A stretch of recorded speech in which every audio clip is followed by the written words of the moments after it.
There it is. What is going on, my peoples? It's Robo, and it's time for another round of Left Face TV. M3 Rider. Usually we start from the top, but I got to start with M3 Rider. Blast from the past. The Stranger. Only Robo would do a Twitch stream with the weather on these Coast falling from the So right out the gate, if we cut out, I'm probably just gonna we're gonna leave it. We're gonna leave it cut out because we do got tornado warnings. Hell, maybe like if it doesn't like crash the internet, like maybe you get to see the roof pull off and not get to like fly out. Yeah, who knows? Who knows? But I hope not. I hope not, because really for like my wife and my dog's sake. Shared passwords on your phone. But other than that, the dogs refuse to go potty. They'll be all right. They'll be all right. Rough Rider. Well, actually, before I can get everything up and running, I did see somebody, the true hero, first to like and comment. Now moving over to Twitch to watch there. Lead X1, John Stewart, Rough Rider 86, Devondre. There you go. Got you here, the old Don't Let Me Force. Don't let force majeure. Is that French? The force majeure. Streets need a body. Yeah, X to doubt. Man, good to see you all. Glad to see the people come together when we go live over here. Still looking for a name. Still looking for a name for y'all. There's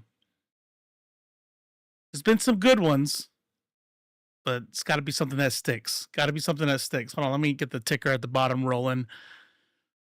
All right, select the ticker. Boom. That's on. We're good to go. Given that there is a storm going out, probably I'm not going to be going very long tonight. But I always say that. Somebody just subbed, and what did it say? StreamYards. Let's see. Mandem Peanut 3. Thanks for the sub. With the Prime Zone, give me some of them Bezos bucks. That's what's up. That is what's up. I appreciate you. Perismo. What's going on? Baby faces, or was that tarnished by the Chud content guy who screamed about the game pronouns? No, Grummz, I think. I think we're going to be talking about Grummz. Grummz isn't babyface, right? Heels versus babyface. Is that what we're talking about? Streamlabs. That's what I was looking at. Streamlabs.com. Left Face TV and the Lefta Vista. The Lefta Vista CE Rouse always coming in. One of them's gonna stick. You know what's funny? I'm not even joking. As soon as I was thinking that, I was looking for the notebook because I remember every time you come in, you drop some. I'm gonna write them down, and I'm gonna we'll just use them, right? We'll just use them, and something's got to stick, right? Just like beta stuck, right? But I love it. I don't know what the fucking notebook is. Oh wait.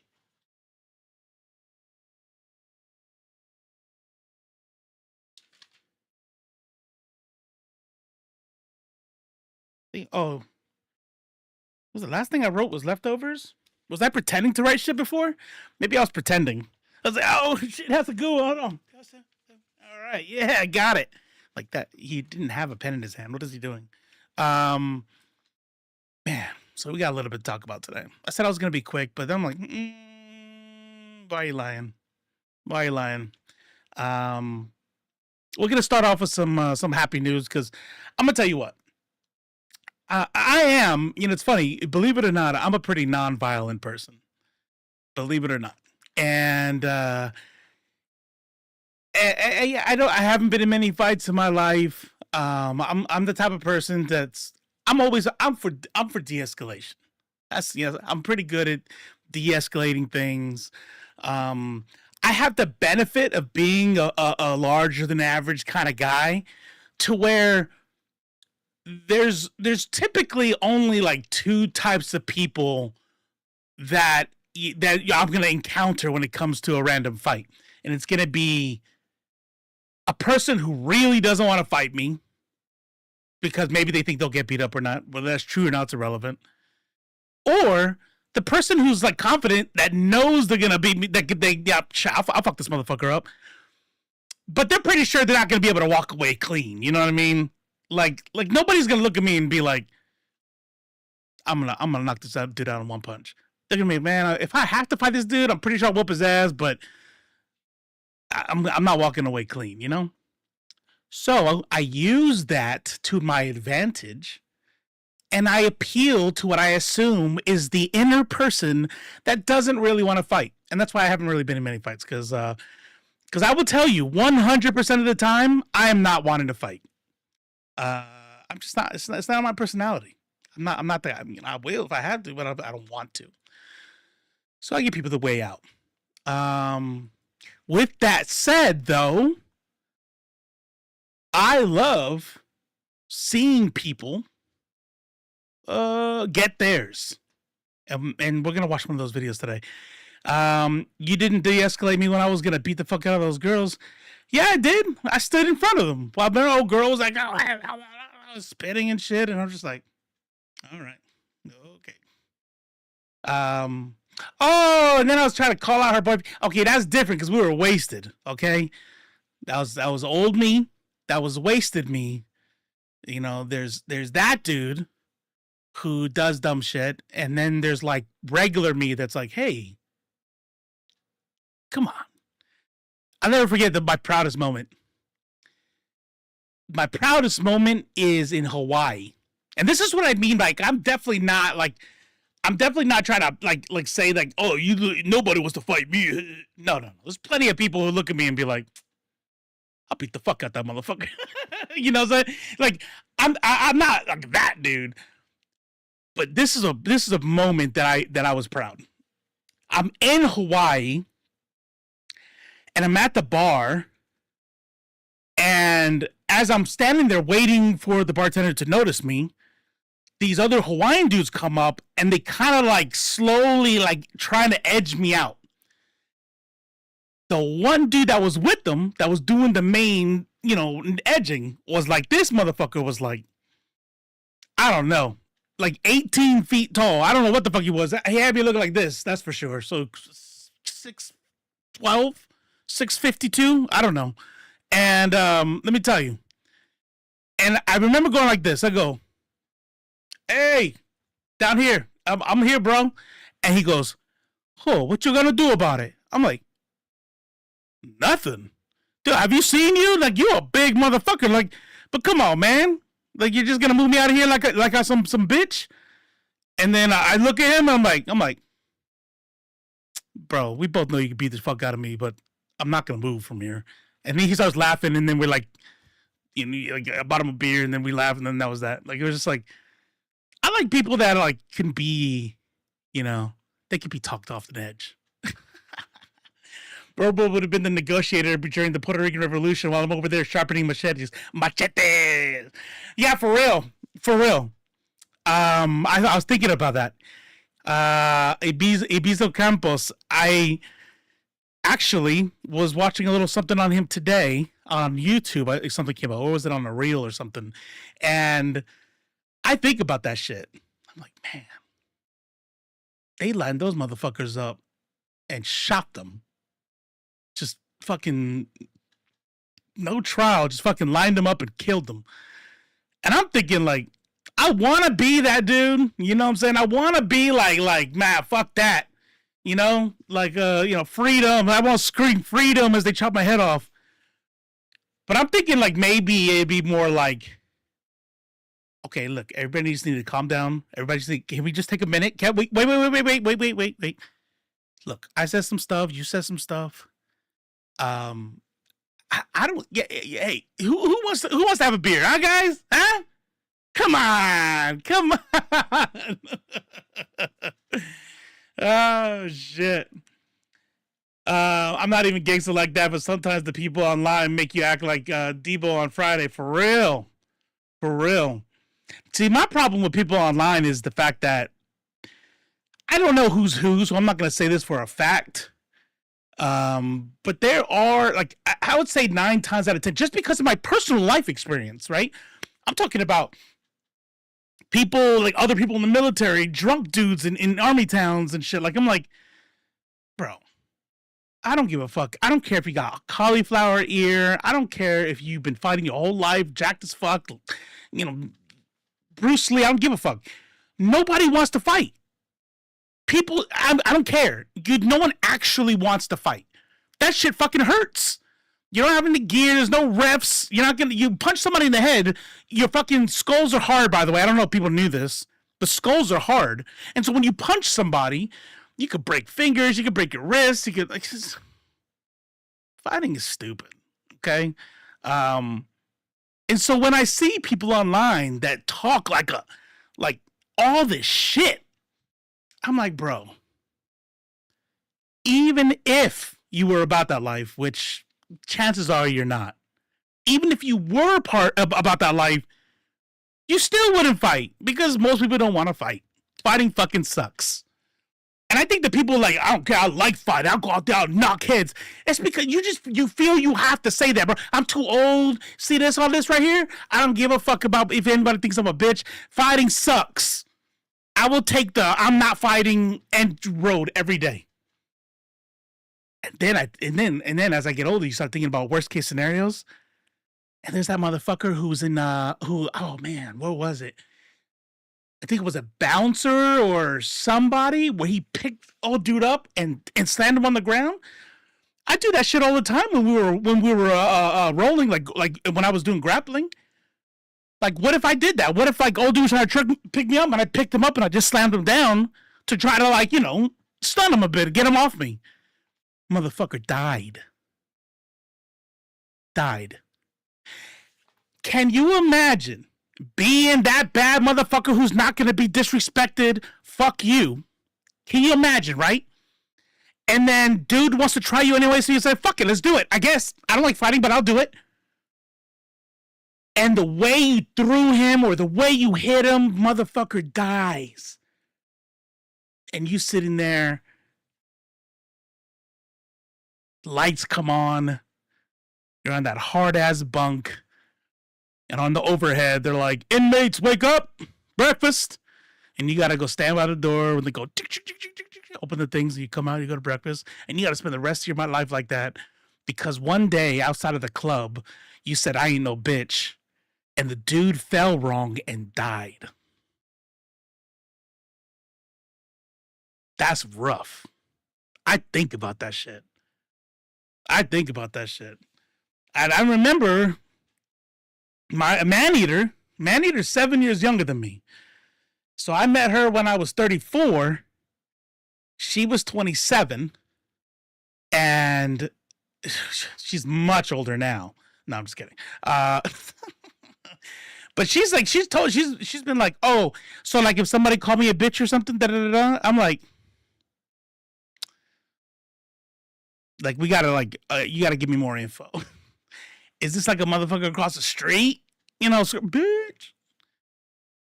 Or is there danger? Or if I don't do something, is there a chance we're gonna get snuck later? Like, what's going on here? And then I give her the same scenario. I gave her the same scenario because this shit happened to 2 dudes in Portland. 2 versus 1. 2 dudes in Portland. This dude was flipping out on this girl on a bus, and these guys got in his face, pushed him, all that stuff. CG, BRDF. 19 months. Once upon a time, I had just moved to Savannah, Georgia area. And I said, I'm joining the DSA. And I fill out the intake form, and CGBRDF said, I got you, homie. F-35s. Sig Bang! Architect of Sid! Even if it's right next to it, it can't see. No, they weren't. Thank you so much for the Prime subs. I love seeing the Prime subs come in with them Bezos bucks. Thank you very much. I appreciate it. Look this up. It was two dudes. Actually, oh my God, three. I think one went to critical condition, said two died, or maybe all three died. But they went to this dude who was screaming at some chick, and they all went up there, hey, you need to keep your hands off her. Like, don't fucking touch me. He's like, yeah, you don't touch me. This dude pulls out a knife and goes, and starts stabbing them in the neck. The dude that was the first one, because, the shock, right? He drops down, blood everywhere, right? This is on one of those sites that, like, show the whole thing where, I don't know why I watch them shits, but he dies. The other dude is they try to hold the blood because the guy ran off the bus. And I don't know why I think about this shit. I don't know why, but I'm like, as I'm bleeding out and like things start getting, I'm like, why? He wasn't going to stab her, or there was no knife. I'm never going to see my family ever again because I wanted to, man, look, I'm going to speak up. I'm going to speak up and I'm going to de-escalate speak up. I'm going to de-escalate. You ever see those videos where, or maybe you've seen it in real life, where you like somebody comes around and makes the guy laugh, or, maybe pretends to be the girl's boyfriend or something, but not in a way to like make the other day, hey, what's going on, man? Hey, like, I think I know you from somewhere. Did you go to East Lake? No, East Lake. Yeah, no. All right. Hey, baby. You know what I mean? Just be smart. Not everybody has to come up to thinking you're like an MMA fighter, Look, it was worth it for defending his good. Oh, man, he's going to be literally the death of me. Literally. I remember this guy, the guy was harassing Muslim. That's what it was. That is exactly what it was, Sketchy Got Hands. But you see what I'm saying? Like, there are ways to de-escalate. And I remember the video, and they had to come up like, hey, get the fucking hands up. Get her. I'm not saying like talk to him nicely because it's polite. I'm not talking about manners. I'm not talking about feelings. I'm talking about your goddamn life. And the fact that you have no idea. San Diego, somebody got caught, somebody got cut off, so then they swerve around, slam on the brakes, do a brake check thing, and then as that car comes by to go up to the exit lane, into the car, fucking teenagers dead. It was just, they brake checked the fucking gangbangers, and they had no idea. I'm like, people don't think about this stuff, and you're fucking gone. You're gone forever. You're dead. Man, if I'm fighting, it's because I'm protecting someone. And it's sure as fuck not gonna be my feelings. I'm not protecting my pride. I'm not protecting my feelings. I'm protecting somebody from physical harm. If I die doing that, then it's fine. But it's not gonna be out of pride. Hell no. Hell no. How did we get here? Ibizo Campos. I would like to think I would fight for Puerto Rico, but one of the things that I was taught as I was a baby infant socialist, old BRDF here. There are things that BRDF has talked to me about, even things that we have disagreed about that like they just live up here. He's my Sherpa. I call him my socialist Sherpa, and whether he likes it or not. And I'm like, he talks about not so much like the idea of revolution being like you don't do it, right? It's more along the lines of you do it when you have the material conditions to do it. Like where are you at? Like, what is going on? What is the support? Is there enough? What is going on in your country, and can you make this work? And it's not about waiting for the right time or nothing. It's about what are the material conditions that you have. And when I read about the untold history of Puerto Rico, or the war on Puerto Rico, and I think to myself, they didn't have a chance. Castro had an army. A literal fucking army to go up against that dictator. He had the island, you know what I mean, on his back. Campos didn't have that. That's sad as fuck. All right. What you gotta do is carry a pack of cigarettes, use the de-escalation to offer them a peace smoke. When you offer them when they get close, punch them in the jaw hard, listen, they damn beat their Oh yeah, maybe that dude. I can't use the Portland one because those dudes died. That's so crazy. Now I'm gonna use it anyway. Yeah, you go up there and maybe. Oh, you know what's a good one? Maybe you pretend like you're Islamophobe too. Like maybe like if you're the second guy, it's like I gotta de-escalate this.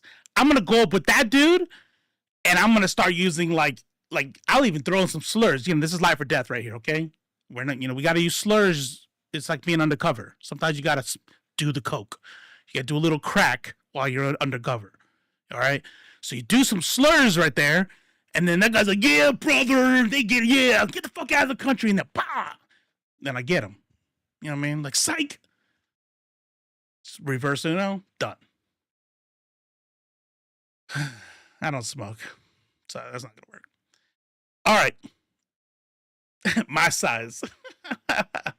All right, so we're gonna watch a little bit of fighting. All right. So this was me, by the way. How long have I been talking? Like 28 minutes. I started this stream, and I wanted to be like, okay, what we're gonna be talking about is, and that was the first thing. Do you see my problem? The first thing got me off on this like 30 minute tangent. What am I doing? I might be Arabic. No, I can't. Remember, I'm pretending to be an Islamophobe so I can like sneak in behind the dude yelling at the Muslim chicks. You know what I'm saying? I was like, damn, I'm late, sight. Yeah, shit, you already know. You know what it's like? You know what it's like for left face? Here's what it's like. So you went from saying oh goddamn, that's loud as fuck. Here's what it's like for this stream. It's like when you're going to the theater and like it says the show starts at 5, but it's like 5:01. What do you tell your wife and kids? It's like there's still credits. I want to see the credits too, but we still got time. Like if it's late, this motherfucker's probably still talking like about the second thing if we're lucky. You know what I mean? All right, let me roll through the next of the what's coming. What up next? Yeah, we're gonna see old girl get beat up. We're gonna watch a interview with Enrique Tarrio, a whole ass Afro Latino who I'm sure I can bet fucking $1,000 million would not want to be called that. Let's see. Oh, Dr. Mike. Dr. Mike was on Jubilee. For those who caught it last week, we cut the YouTube stream short and made it Twitch only because the people who own the rights to Jubilee are hoes and we couldn't watch it. And but there's another one today, and I was like, "Fuck, man! Like I want to watch. I like these because we're like making fun of people." But Dr. Mike put out a video that said the real, like what really happened there. So I kind of I don't know the way that if it's clickbait, then it got me. And then the main event will be the whole thing, Gunnar Namakon Grummz Part 1 by YouTuber MLYP. I will say this much. It seems as if they are a newer YouTuber.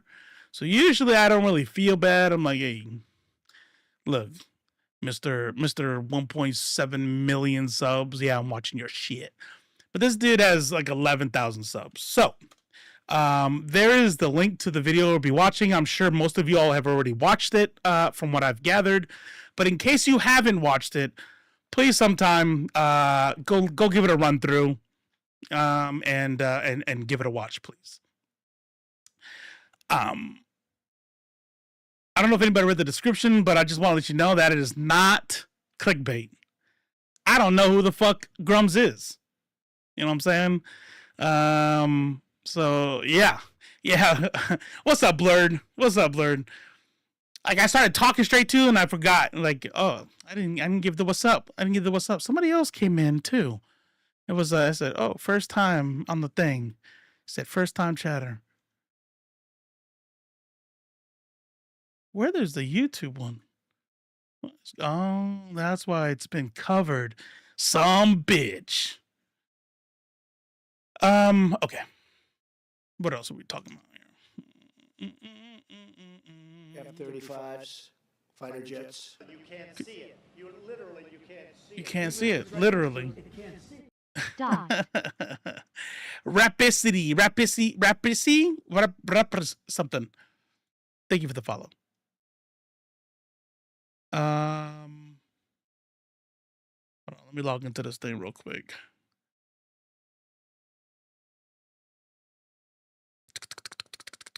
Recent events. There we go. Make sure these chat bots are good. Yep, they're both good. And then recent events. Oh, that last one wasn't on it. Oh, gifted a sub. That's what it was. Maneater, thank you very much. Rapispy got a free one from the beautiful Maneater. Thank you, babe. Let's see here. Let's go back to Social Ninja. What else do we got going on? I think that was it. Oh yeah, there's this little one. We can watch that real quick. If we have time, if not, we'll do it on Friday. You know, if I stream Friday. There is one from YouTuber Young DeMark who went to visit Lagos, Nigeria, and they have a museum of to slavery there, where he does a walkthrough and he learns some shit. And I was like, man, I saw a reel of it. I actually hit him up. I DM'd him for permission to watch the whole YouTube video on stream, and he said, "Yep, absolutely, go for it." So I think that's gonna be good, but that'll be Friday. Let me get these set up. Boom, boom, boom, boom, boom, boom, boom, boom.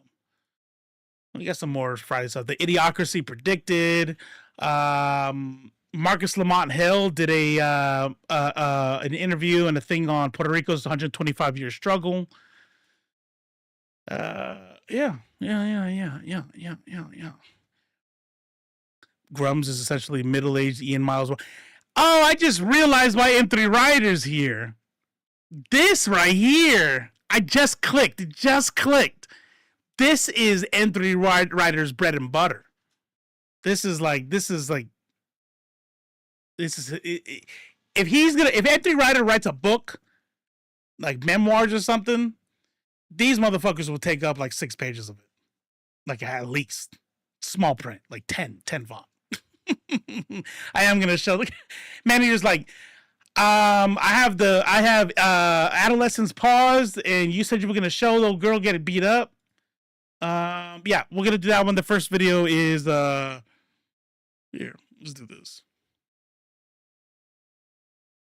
WWE, clean my pollo guisao. Yeah. I made some carne guisao before, what was it, a week ago? Shit, man. Pollo guisao. Manny doesn't like chicken. So I'm like, every time I'm in the mood for some pollo guisao, she's like, can you do carne? I'm like, carne? You want some carne guisao? Yeah, let's do it. Put a finger down if you joined an organization that you had to learn a lot of rules, and if you broke any of them, you were going to be punished severely, no matter how new you were. Put a finger down if you joined an organization and as soon as you did, it was very hard to talk to your friends and family on the outside unless they were former members who spoke the same language. Put a finger down if it's hard to leave the organization, and even when you do, you're always considered a former member and there's people actively trying to get you to come back. Put a finger down if your basic needs are provided by or controlled by the organization and you're discouraged from getting help other places. And anytime you want to leave, this organization will list all the things that they've done for you to, I feel, low-key guilt you into staying in the organization. Put a finger down if that same organization receives a lot of money but can't tell you how it spends it, or says you're not special enough to know how it spends the money. Put a finger down if the organization actively discourages you from leaving by saying that you, as a former member, will never fit in with normal society. Put a finger down if you're not allowed to keep secrets from the organization, but the organization's allowed to keep secrets from you. And finally, put a finger down if there's only a certain number of members who are allowed to know the truth and all of the secrets of the organization. If you have 4 or more fingers down, you might be a member of a cult or the United States military. Ha! You know, I was kind of worried about that one because there's like 1 or 2 vets from the blurred COA, but then now M3's here, so that's a vet. I think that hits a couple people.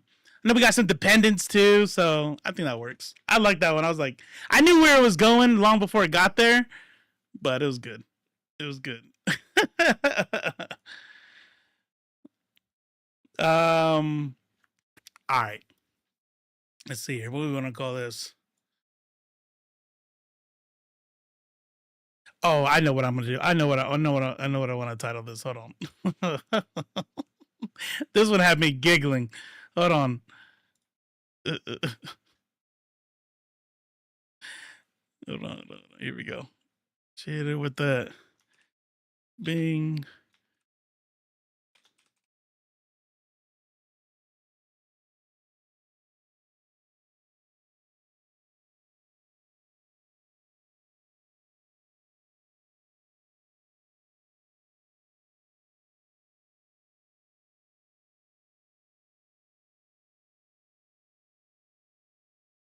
There you go. That's the title of this one. And I stole that straight off Threads because somebody said it and I was dying. So this is some on the street shit. We got light skinned Candace Owens here. You know, and just by looking at her, she seems like the type that would be like, I identify as white because I love my white mom, and I don't think there's anything wrong with white pride, and all lives matter. That's what this the one in blue looks like. So they're doing it on the street, and here we see her stop what is scientifically known as the wrong one, because she wasn't it. So let's see what happens. So this is pro-lifer or forced pregnancy advocate, and old lady's not. She definitely fucked around and found out. Just saying I'm an effing idiot. That's so mean. But I think that You your did. point of view is very obstructed, and I think that you just don't understand the magnitude of having a child. Yeah. I like that. I like that line right there, by the way. I think your view is obstructed. That's kind of cold. I like that. Like, obstructed, you can't see. Like, yeah, because you don't know what the fuck, you don't know where you're going. You don't know what the fuck you're talking about because your view is obstructed. I like that. I'm going to start using that. Well, I'm not the one who admitted they would be okay with killing babies in foster care and killing children. Right there. Look at that face. Bro, if your mom has ever made that face to you, you already know what's coming. You see the little wrinkle between her eyebrows? Can you see that? If you got the screen, do a pinch. You can pinch and open. You like just go boop. Look at that little wrinkle between her eyebrows. You already know what's coming. Bit more volume on the video. Yo. Can do.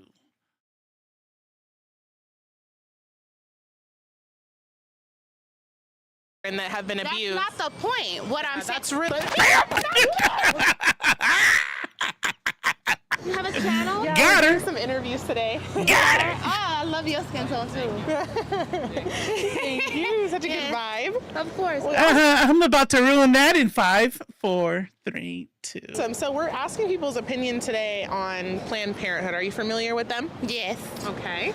And do you know what they provide? Yes. Abortions. Yes. Yes. Okay. Safe abortions. Okay. Yes. Do you know any other services that they provide? I know, like, to teens, if you're under 18, you could get like birth control, condoms, counseling. They offer a lot of, beneficial things that the youth really should use right now. Okay. So you have a pretty positive view of Planned Parenthood. So Planned Parenthood does a lot of feminine health care.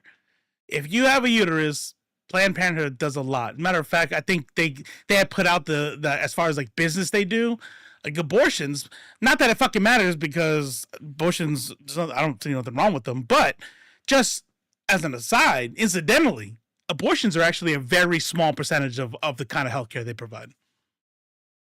And even if you don't have a uterus, they still do a lot. Apparently. I mean, majority. I don't know. Is this like a yes or no? Am I It's wrong? your opinion. But that is definitely my opinion. I feel like, especially as teens, you know, people get caught up in things that they really. See, she's trying to be cool. She's obviously setting her up, right? And I think at that point, and you could tell by the way she's answering, she's like, well, I mean, you know, she sees what's happening, but she's trying to be cool. She's trying to be cool.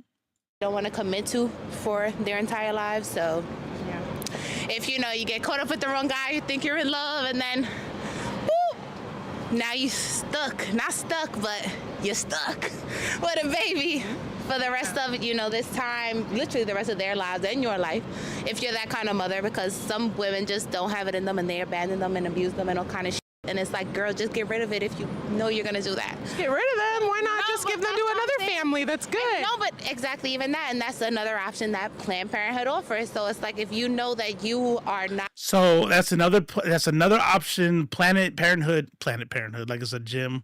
Planned Parenthood offers. So do you think that she's going to be in good faith and being like, okay, yeah, you're right, they do that, which is good? No, she's going to let that go. She's going to stay quiet. She's going to hold the mic to her face, and she's going to let that slide because she has an agenda. Not the being who can provide for this child, then there are alternative options out there for you. So I definitely understand why people do abort children. Don't have babies that you don't want. Don't have babies that men are telling you in front of your face that they do not want. I wish more would stop doing that. Like, Don't stop having babies when men tell you that they want it. When you don't. it's like a plan to. Why don't they just stop having sex with people they don't want to have a child with?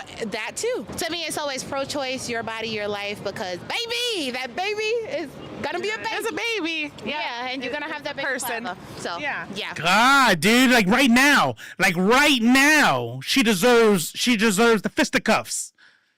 Right now. Yeah, it's a baby. It's a person, bitch. First of all, it's not a fucking person.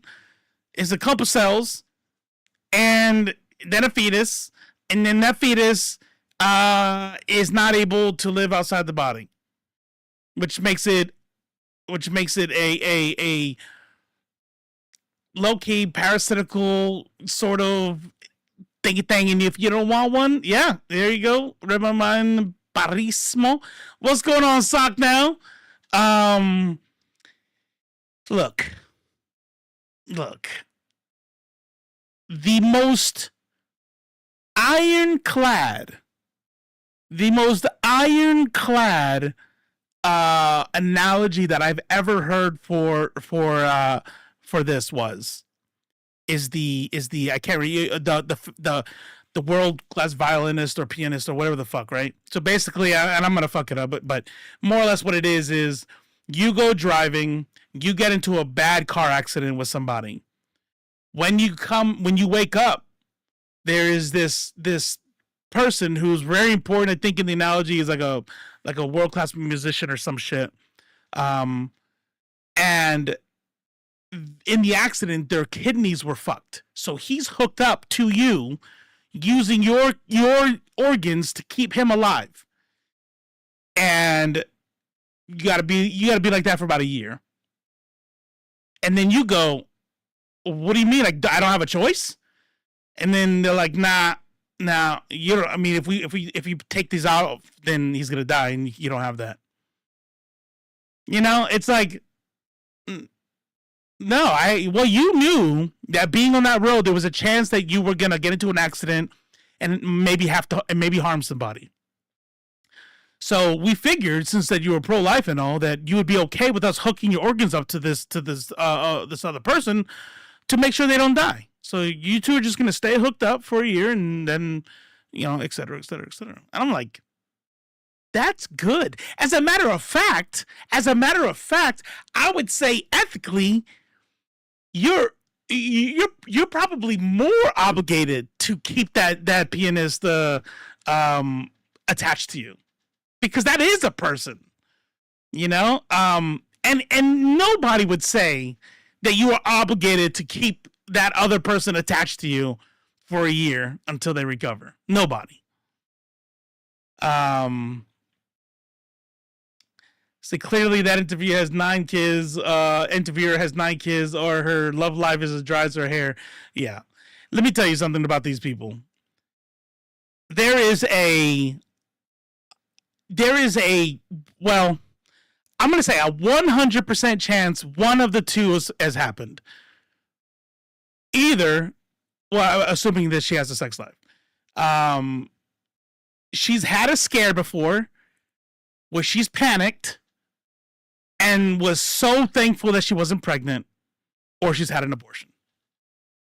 You find this shit out all the time. All the time. Well, do you know that Planned Parenthood gets nearly $700 million of our taxpayer money every year? $700 million. I mean, honestly, I can't go against Planned Parenthood. I just can't. $700 million for how many single mothers?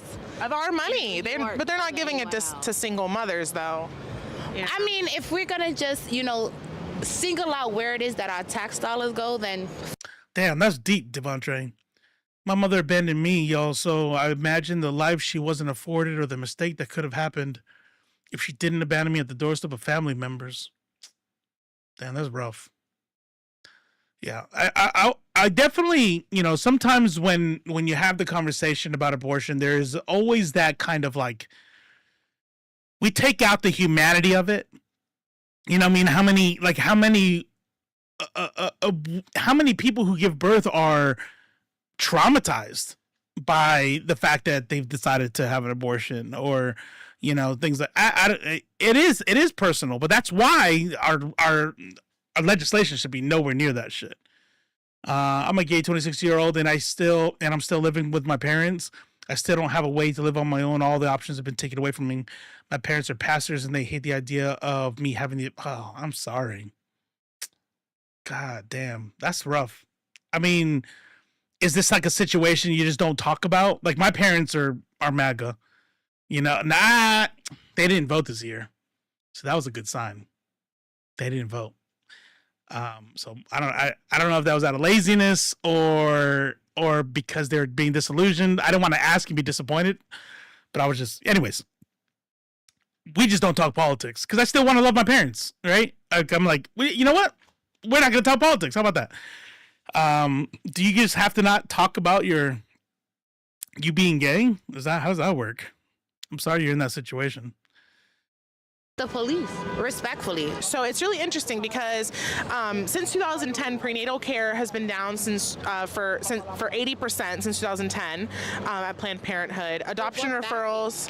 So this is why this is research straight from their yearly report of 2022 to 2023, I believe it is. And so they're a 501c3. They have to tell us what they do every single year. So this is straight. Which should be any union corporation. If we are paying tax dollars towards you, I need to know that you are doing the job and doing it correctly. Right. But let me continue to tell you. So the STI testing and treatment down 15% since 2019. Client numbers down. This girl, I haven't seen this whole video, by the way. I've only ever seen her getting knocked out. That's it. But this is beyond patient. Towards you, I need to know that you are doing the job and doing it correctly. Right. But let me continue to tell you. Let me continue to tell you. Like, obviously, she's getting somewhere. Look at her face. So the STI testing and treatment down 15% since 2019. Client numbers down overall 34% since 2006. Nobody has insurance. I don't have insurance. Donors down 21%. Contraceptives down 44%. Breast screenings, manual breast exams down over 80%. And you mentioned adoption. They commit 228 abortions for every one adoption referral. So why are they getting so much more money yet all of their services are going down? The services are going down because people are afraid. Women. What are they afraid of? Women don't know. They don't know what they're exposing their bodies to. A lot of people, especially behind abortion, there's a stigma. But their abortions are going up. So they used to have this slogan where they said safe, legal, and rare. That's what we want. Safe, legal, and rare abortions, until it was exposed that a lot of these facilities were requiring abortion quotas. So the more abortions each facility did, the more like praise that they would get awards. And so it's really interesting. That doesn't really make it seem like they want safe, legal, and rare. It's right around here. Boom, boom. Oh man, I'm the master of this pausing game. This right around here that it clicked. Like it really clicked. There was a couple other like squints, like what? Okay. Anyways, and she gave this girl all of the faith, like all of the faith. She gathered it within herself and she gave it to her. She laid her faith, wrote the sign good on it, and placed it at her feet and said, "It is yours, my lady." She gave this girl nothing but charity and good faith.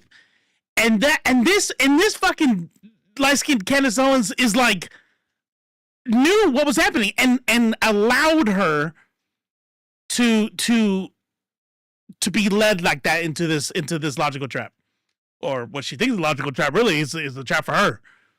Because again, she picked the wrong one. And that face right there is like,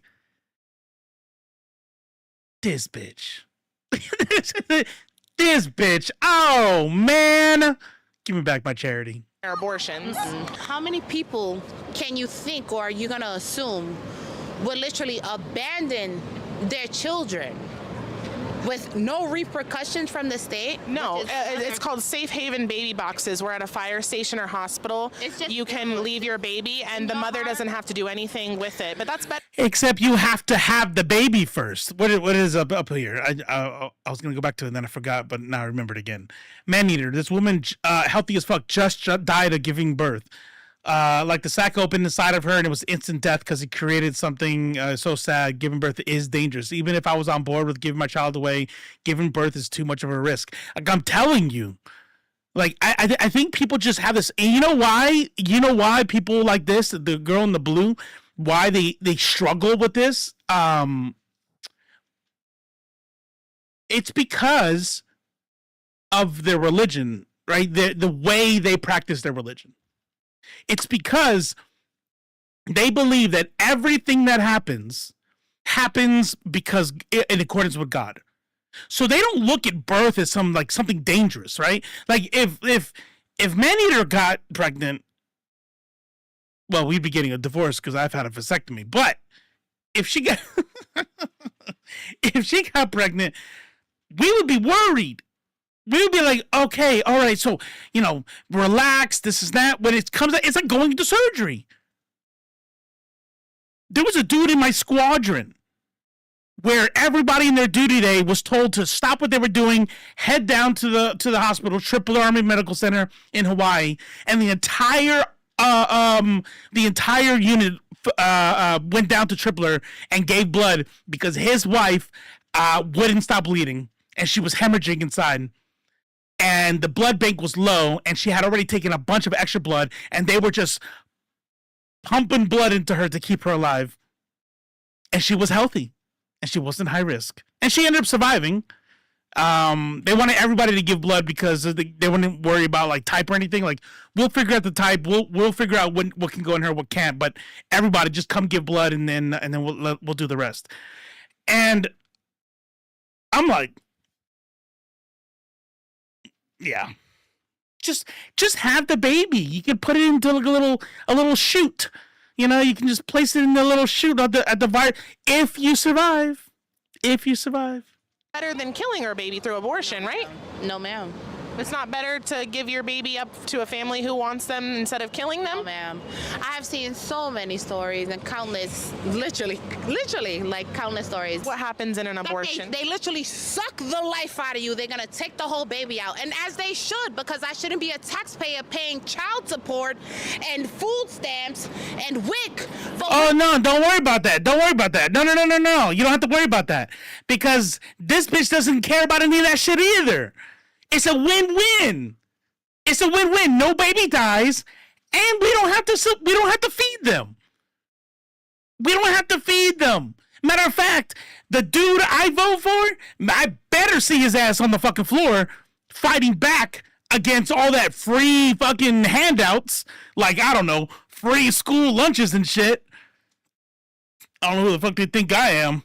I'm not paying for that shit. You better have the goddamn baby, though. You better have that baby, but do not ask me for a goddamn thing from after that baby's born. Should be a taxpayer paying for abortions? Exactly. But as for a woman who didn't want the baby in the first place, that doesn't make sense to me. Don't ever sit here and lock yourself down with a man who already told you he doesn't want to be with you. He doesn't want to agree with provide. you. I'm not disagreeing with you either. I understand. You don't get to kill the baby just because their dad didn't want them. You can. Should we kill the kids in foster care? And Why not? Why not? If that's the case. We should kill the kids in foster care that aren't wanted? Who's going to take care of them? I need to know the percentage of people who take children from foster care and abuse. So that's what I'm talking about. That's what I'm talking about with the trap right there. Like, bitch, go breathe somewhere else. Your fucking breath probably stinks anyway. Like, listen, I'm so glad this ends like it does because you know why? Because too often it doesn't. That's why.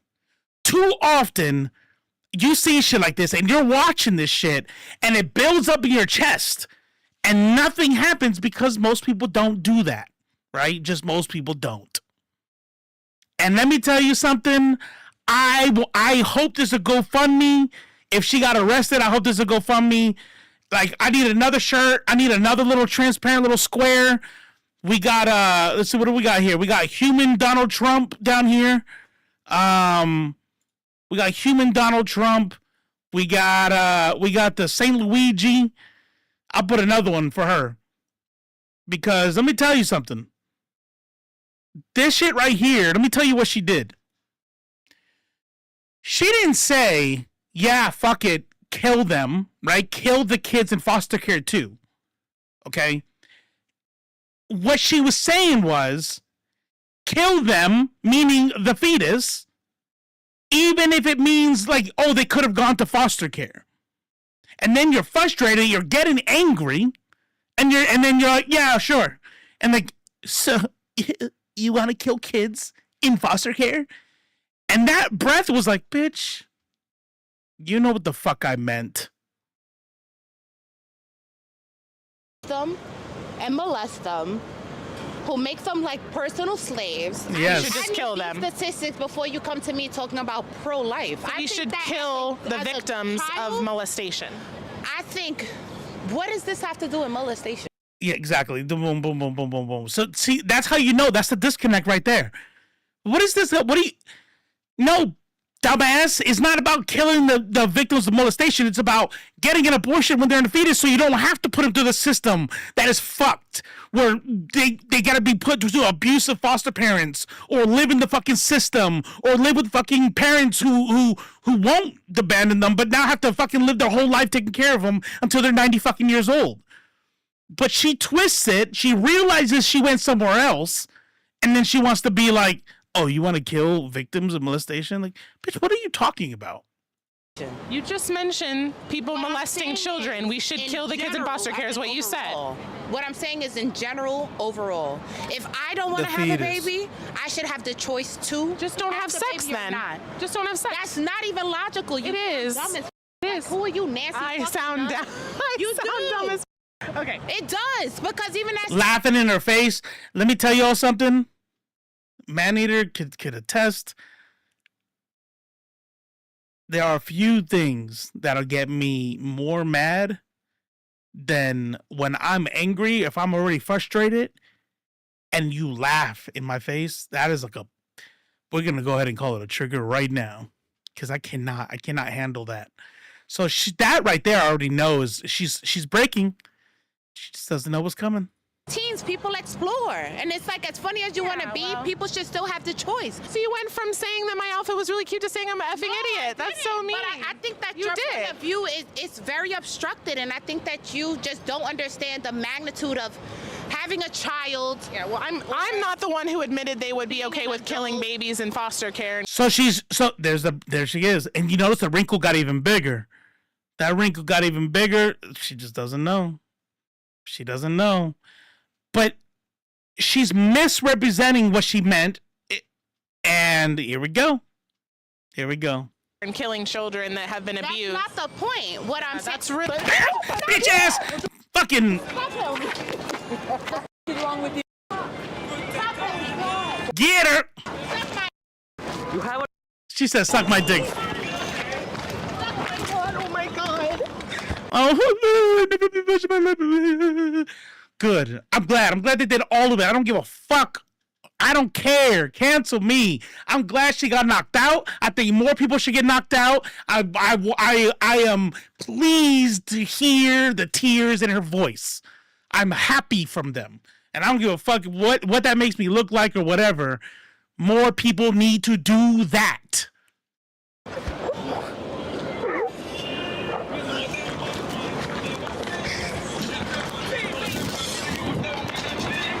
Funny as you want to be, people should still have the choice. So you went from saying that my outfit was really cute to saying I'm an effing idiot. That's so mean. But I think that You your did. point of view is very obstructed, and I think that you just don't understand the magnitude of having a child. Yeah, well, I'm not the one who admitted they would be okay with killing babies in foster care and killing children that have been abused. That's not the point. What I'm saying. That's really...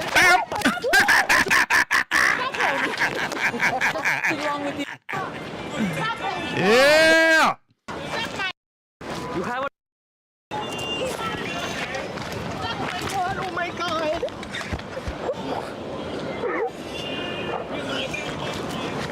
Man, I was thinking, I was waiting for somebody to say something. I don't care. I don't care. Sometimes the old me will come out, and that's not my fault. You know what I'm saying? At that point, it's not my fault. There's me now. There's gray beard, 44 years old Robo who wants to de-escalate, who thinks about getting stabbed in the neck.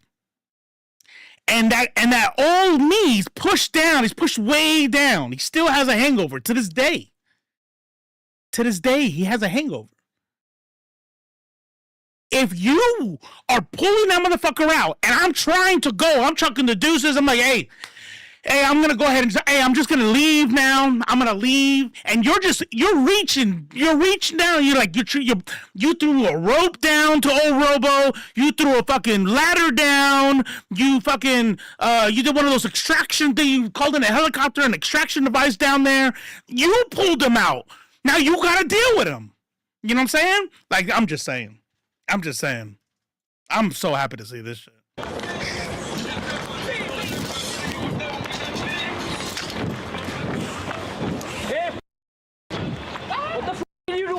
Man, saying. She said, suck my dick. She attacked my wife. Your wife just attacked me. Why you still following me? Why you following me? I'm gonna get arrested. Look. What accent is that? Oh, is that blood? Is that blood? Is that blood? She's still crying. You went all the way from down there and you walked down the street still boo-hooing, crying? Get the fuck out of here. You fucking... Yeah! Oh, wait, no. I can't tell. Is it?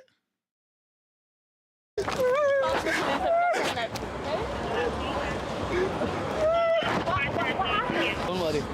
She just punched me in the face. We were just doing a street interview with my camera, and everything was fine for over 20 minutes or however long we were filming. And It's just, everything was fine. I was able to, like, be condescending, and because she didn't know where I was going at first, she just let me continue to, like, steer her in a way and twist her words and try to make her look stupid on my show. And then she misspoke in a certain way, and I just kept throwing it back in her face because I knew it was a good one. And I could see that she was getting more angry, but I just felt like, it felt like I was back on Twitter, you know? Like, where you could just say anything. Like, on Twitter, this would have never happened. I go on Twitter and I call people stupid all the time. This has never happened. And so I just didn't know it would happen here. So I made her look stupid and I kept throwing her mix up into her face and she attacked me. Fuck out of here. Fuck out of here. And then she just punched me in the face. Y'all keep fucking around with me and turn me back into the old me. Oh, that's dope as fuck. Yeah. No, you don't. Yeah, show it. Show it. Because I know what she thinks. That's not sympathy. That's like, oh, thank God there was damage too. Because you could tell the old girl she was. That's why I wanted my daughter to get into fighting, but she never really wanted to do it. She wanted to be all girly and stuff. But she didn't twist. You know what I mean? She didn't cock back and then twist. She just went like that. And I'm like, I'm sure it looked worse than what it was. Oh, that glass has got her. The glass has got her. Bust her out. I love it. Yeah, if you're gonna be fucking with people on the street, maybe wear contacts. That's what I was saying. Maybe wear contacts. Boy, I'm hyped now. Let's go watch bum fights. No, I'm just kidding. That's so fucked up. That's fucked up. What about the backyard brawl? Backyard fights. We can do that. Bro, somebody on Twitch put, she hit her with the bing bop boom boom boom boom bam. That type of shit. I'm like, you wouldn't understand. I was laughing for like 5 minutes straight. Ooh, man. What's this? Hold on.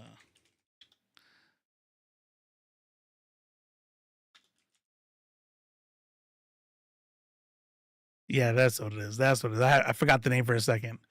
So let's change up the title here. Interview with Clayton Bigsby. Yup.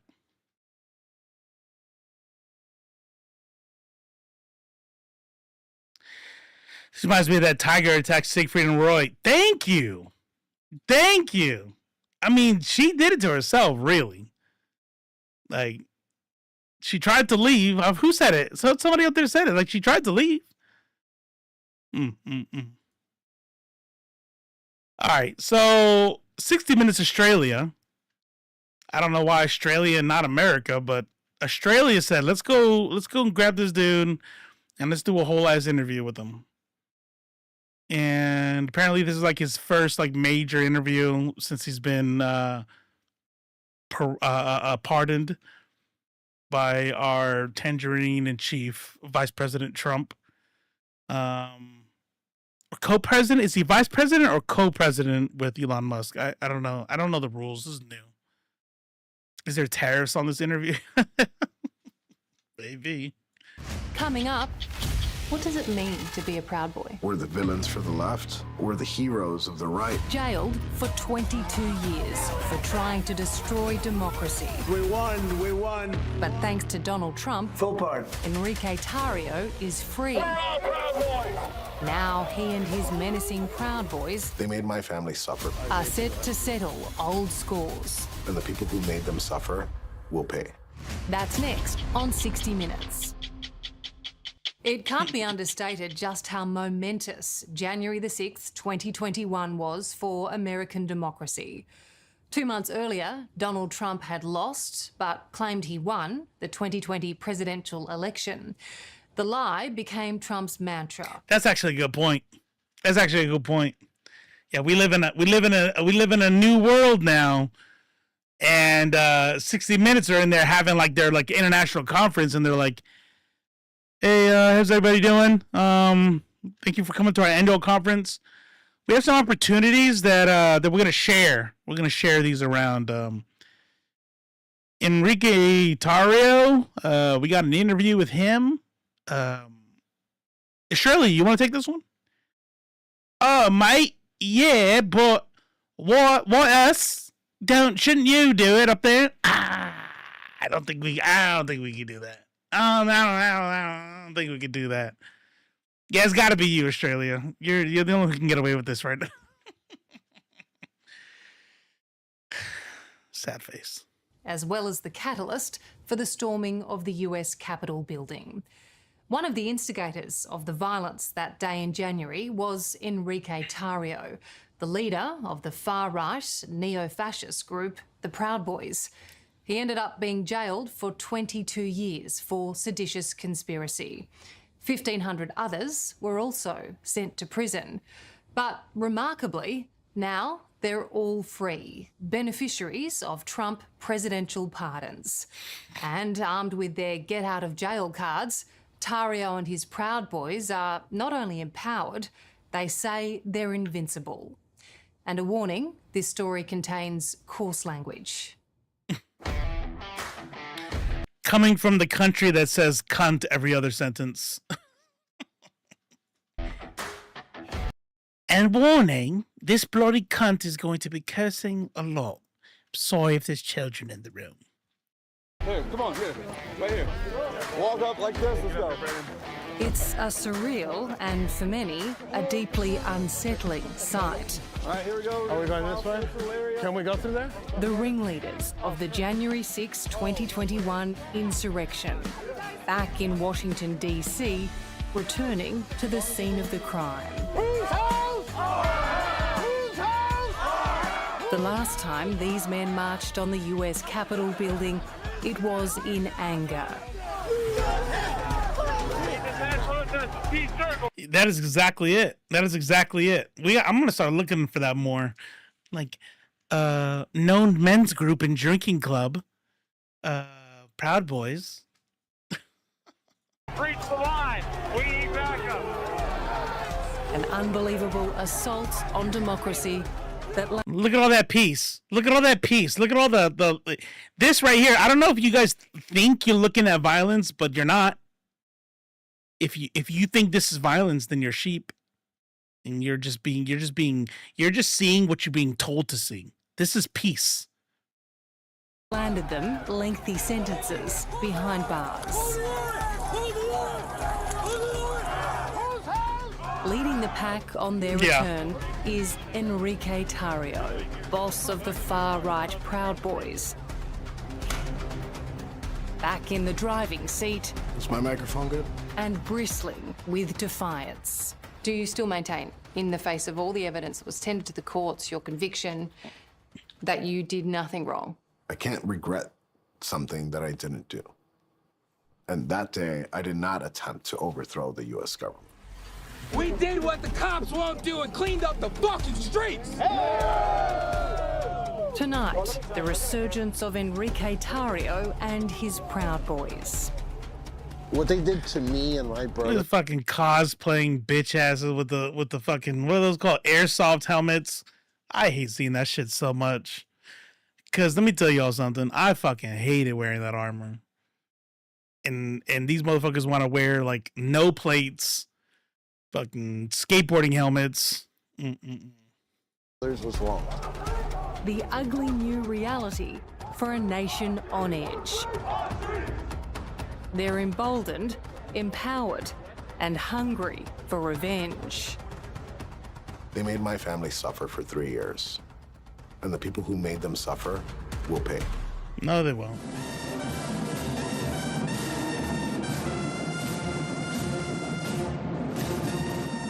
Thank you very much, everybody. Appreciate it. Thank you. Like, he was Afro-Latino. I'm afraid we're going to have to, like, cut him off on the Latino part. He's just now African-American. So I pass this off to the African-American delegation of North America. For all of his unpredictability. And, you know, tonight I'm going to be signing on the J6 hostages' pardons. It was a promise made and kept by President Donald Trump. On his first day in office, he freed the rioters who stormed the Capitol. So this is January 6th. More peace. Look at all this peace. Like, what? This was a witch hunt. A witch hunt, I say. You know, these are the hostages. Approximately 1,500 for a pardon. Full part. I don't think we have anybody here to play that role, so I'll just play that role like, what'd you say his name was? Tarrio, what? I don't know who that is, but if I can't pronounce it, I'm sure as hell ain't giving it over here. Proud Boys leader Enrique Tarrio was the highest profile release of all. Look at a shitty ass How does it mom. feel to be- You failed as a mother. You failed as a mother. You raised a piece of shit. You raised a domestic terrorist. You raised a race traitor, a fucking embarrassment to his people. Like, and the fact that you're on camera and just kissing him like that, I get it's your son. I get that. My son's would have to do a lot more than that. He can fucking take over 6 countries. And I'm still gonna love my son. But if my son, who I will love to the end, just got released after doing some fucking domestic terrorism, unless it was like some fucking, you know, communist revolution shit, I'm gonna be like, hey man, I'm gonna meet you at the end. I'll meet you at the car. All right, go ahead do your photo walk. Hey, can you give me a hug, kiss me on the cheek or something? Like, nah, homie. Nah, I'm not doing all that. I'll see you at the car. Be a free man. It feels amazing, but the moment hasn't, I guess, hit me yet. Found guilty of orchestrating the riot, he received the longest sentence, 22 years for seditious conspiracy. It's not lost on me that the person of color here, Mr. Enrique Tarrio, got 20 years when he wasn't even at it. Look, the irony is not lost on me. Dude didn't even show up, and he got the longest sentence. USA! USA! USA! USA! Before January the 6th, the Proud Boys were best known for clashes with Antifa and other left-wing groups during the ugly civil unrest of the first Trump presidency. They were a street gang that became synonymous with violence and intimidation. You're right about this. Check this out. What M3 was saying earlier.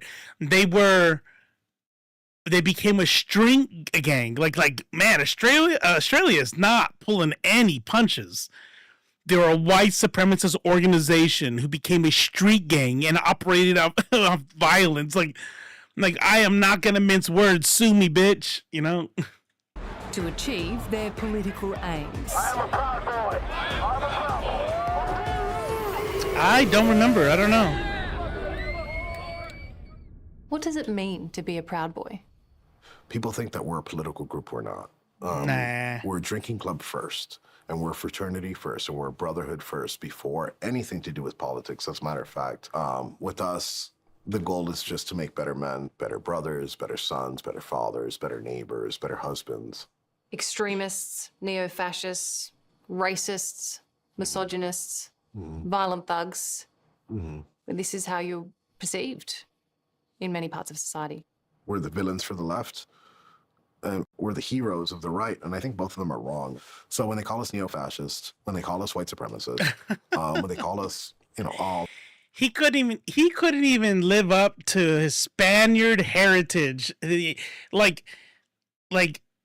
he's a shame to the melanated, and he's a shame to the most ruthless colonizers who would have not failed at January 6th. Just saying. He's just a failure all the way around. All those, anything ism or isist, it's retarded, and I think that people are using it for propaganda. A Cuban-American and a native of Miami, 42-year-old Enrique makes an unlikely leader of a far-right group. He's a shameless self-promoter who plays up to his controversial image. When you talk about being painted as a villain, Yes. you guys do lean in a sense, to the, you know, the black caps and the sunglasses and all the gear. Yeah, I mean, you play a character, don't you? Yeah, do I lean into it? Yes, of course I do. I wouldn't be me if I didn't. Enrique boldly claims his group has 35,000 members in the US and 10,000 overseas, including a chapter in Australia. I think you see threats from across the spectrum. It's a figure that John Lewis insists is overinflated, like much of what the Proud Boys leader says. What do you make of Enrique Tarrio? It's absolutely airsoft equipment. He is a phenomenal propagandist and someone who knows how to lie and manipulate, someone who knows how to get headlines. John is an expert in domestic terrorism and extremism at George Washington University. He's watched the resurgence of the Proud Boys with alarm. I've found it quite difficult to pinpoint their ideology. How would you define it? I think they're intentionally obfuscating that, right? They largely support far-right conspiracies. They support far-right ideologies. Their core idea is that they're against any globalist. I just want to say, totally off topic, that this is 60 Minutes, right? This is like prime TV shit. And I thought to myself, yeah, this is not going to survive on YouTube. Jubilee, some fucking bum-ass fucking YouTube show, wouldn't let me watch Jubilee, but 60 Minutes are they don't have no fucking auto takedown thing going. Marxist forces that they think are operating against the white Western world. You leave me alone. I've been stabbed enough times. Enrique Tarrio says the stage was set for January 6th, long before his boys breached the first barricade on Capitol Hill. Lit? Get out of here. For a very long time. And then fast forward 2020, you had these riots in the streets with no arrest, right? And then you had the COVID lockdowns. You know, so if you add in a stolen election, I think it was a powder keg. This was a fuse waiting to be lit. Yes.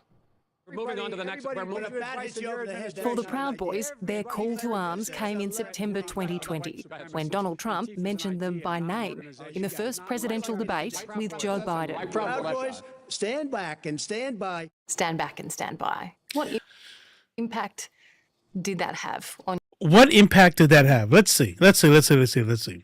Every time that's brought up to MAGA, right?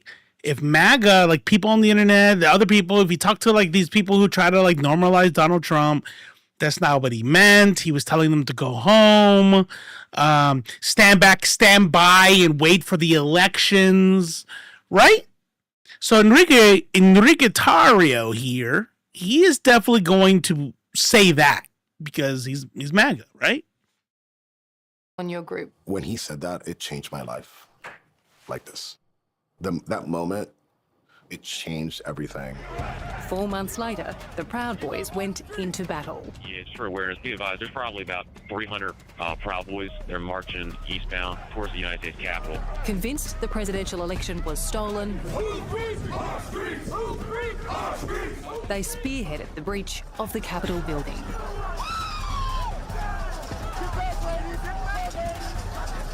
Enrique Tarrio wasn't actually there that day. He'd been arrested 2 days earlier and banned from entering the city as the mob breached barricades, smashed windows, and stormed the chamber. Wait a minute. Is this AI? Oh, this is AI. You can tell because there's violence happening, and violence didn't happen. So, interesting. Chambers of Congress. Enrique sat in a hotel room. Mojo Quid, what's going on? On social media. So at 2:38, don't leave? Don't fucking leave, yes. What did you mean by this? I meant don't fucking leave. I was rooting for my team at that time. Keep doing what you're doing. Keep doing what you're doing, yes, I did. 2:41 p.m. Proud of my boys and my country. Mm-hmm. I wouldn't deny it. I was listening to some I was following some accounts, just wondering if there was a story there of other like QAnon, like Proud Boy supporter type people, and there was like some controversy, some conspiracy happening within the Proud Boys, talking about how Enrique was a Fed and shit. Make no mistake, we did this. Yeah. And what I meant by we at the time. It has to be. It has to be. It has to be AI because they said it was no violence and it was peaceful. You know, a couple knuckleheads, I guess, went a little bit crazy.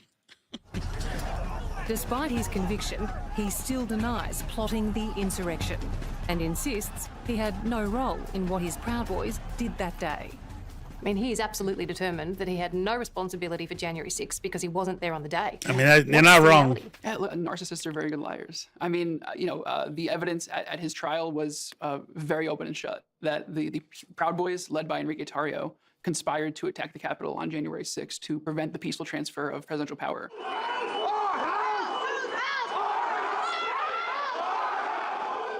Are you proud of what happened that day? Yes, I am. I'm never going to deny celebrating that day. I still celebrate that day. But celebrating it is not akin to sedition, right? Coming up, the brave cop who almost died defending the Capitol. That's the moment where I was first struck with a taser on my neck. Comes face to face with Enrique Tarrio.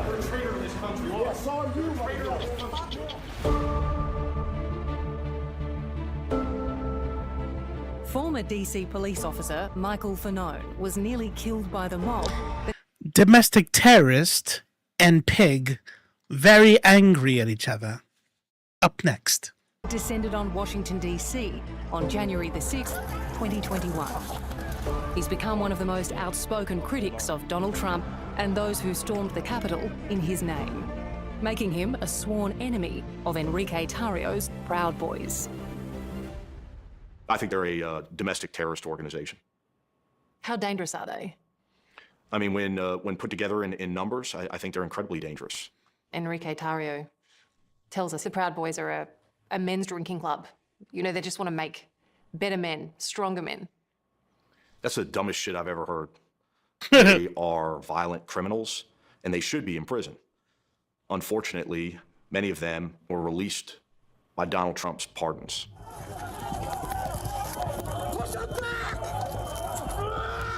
Seeing what Michael went through, you can understand why he's seething. This extraordinary footage was captured by his police body camera as he and his fellow officers tried desperately to hold back the mob. You really couldn't slide a credit card between two. Which one?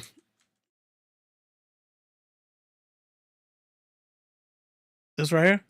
A men's drinking club. You know, they just want to make better men, stronger men. That's the dumbest shit I've ever heard. They are violent criminals, and they should be in prison.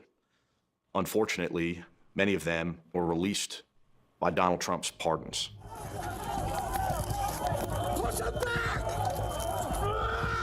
Seeing what Michael went through, you can understand why he's seething. This extraordinary footage was captured by his police body camera as he and his fellow officers tried desperately to hold back the mob. You really couldn't slide a credit card between two people. Suddenly, he is grabbed in a headlock and dragged down the steps into the crowd.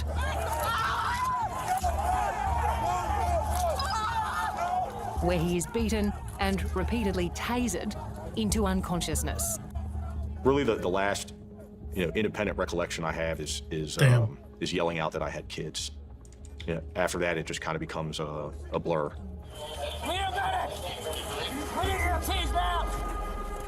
What was the physical extent of your injuries? I suffered a traumatic brain injury as well as a heart attack. You nearly died. Correct. Once fated as heroes, in the poisonous, polarized world of American politics, it's Michael and his fellow officers who are now viewed by many as the bad guys. Mike, stay in there, buddy. You had a lot of time to think about this, but you're still angry? I'm outraged, I'm angry, and there's also a strong sense of betrayal. Donald Trump himself referred to us as violent, vicious thugs. It really is, it's a national disgrace. I would want to hear more about this guy. I would love to be able to talk to him, because I would want to pick his brain a little bit more. Like this right here, that event could have been a completely world-changing event for him. Man, I hate the way this thing does that. So like Sock now says, like these Republicans would kill trans kids if they wanted to, right? And so Twitch says, oh, holding this for review. So I click add, right? Republicans do want to kill trans kids. And then Twitch says, left face added permitted term kill trans. Like, can we word that differently? Because that's not what I did. That's not what I did. Yeah, I would hope so, right? You know, like when you talk to people in my past and the things I used to believe in, you know, like nobody would believe that I would become a leftist atheist. Like, you talked to me at 28 years old and told me I was going to become a leftist atheist at 44. You know, whenever 38, 37, like no fucking way.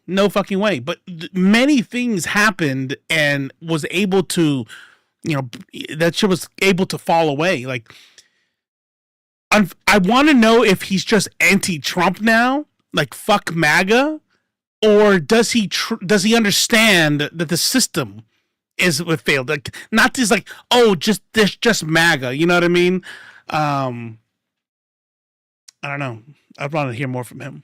I feel like I went to hell and back to protect them and the people in this room. But too many are now telling me that hell doesn't exist, or that hell actually wasn't that bad. Yeah. The indifference shown to my colleagues is disgraceful. Michael Fanone's defiance has attracted plenty of enemies and countless threats. It started when. So the short story, because most people here have heard it. So the quick story is around 2013, I came back from my deployment, and then I would get arrested, but it was the weird shit that went down. I didn't understand what was happening at the time because I was like, you know, cops are the good guys and shit. That right there already put a bad taste in my mouth for cops. I started realizing the criminal justice system, yada yada yada. Then Trump, because I was a Republican, right? So then Trump announces his candidacy, and he's a joke, right? He's a joke. He's making fun of disabled reporters and the shit that he's doing. I'm watching the people I called my friends, the people I loved around me, right? The people that I deployed with. I watched them like all take off their masks, and they were like, I'm like, oh shit. You know, and this is why I said last week about the fact that I know I don't move through this world like a black guy because, and that's why I'm not going to ever, you know, do I have African blood? Sure. But I know I don't because I watch these white dudes speak a way in front of me that I know they wouldn't have if I was black. And I was like, the way they talked about immigrants, the way they talked about Mexicans, I was like, it really, you know, and so at that point, from that point, so this is like 2013, 2014, it was like everything started breaking away. And so between then, it's been gradual, but I would say between 2000, we'll call it 2014, between that point and now, so the past 10 years, 11 years has been a constant evolution to where, you know, my parents are disappointed. They never would have thought I would have been an atheist. And people who knew me in the past just like don't recognize me. They're like, who the fuck are you? And it's like, yeah, man, like I was an idiot. And I tell people this all the time. I am like, my kids, it's a running joke. Like my kids always tell stories. Do you remember I have to hear it every fucking time because they tell me like I don't remember the last time when they were visiting.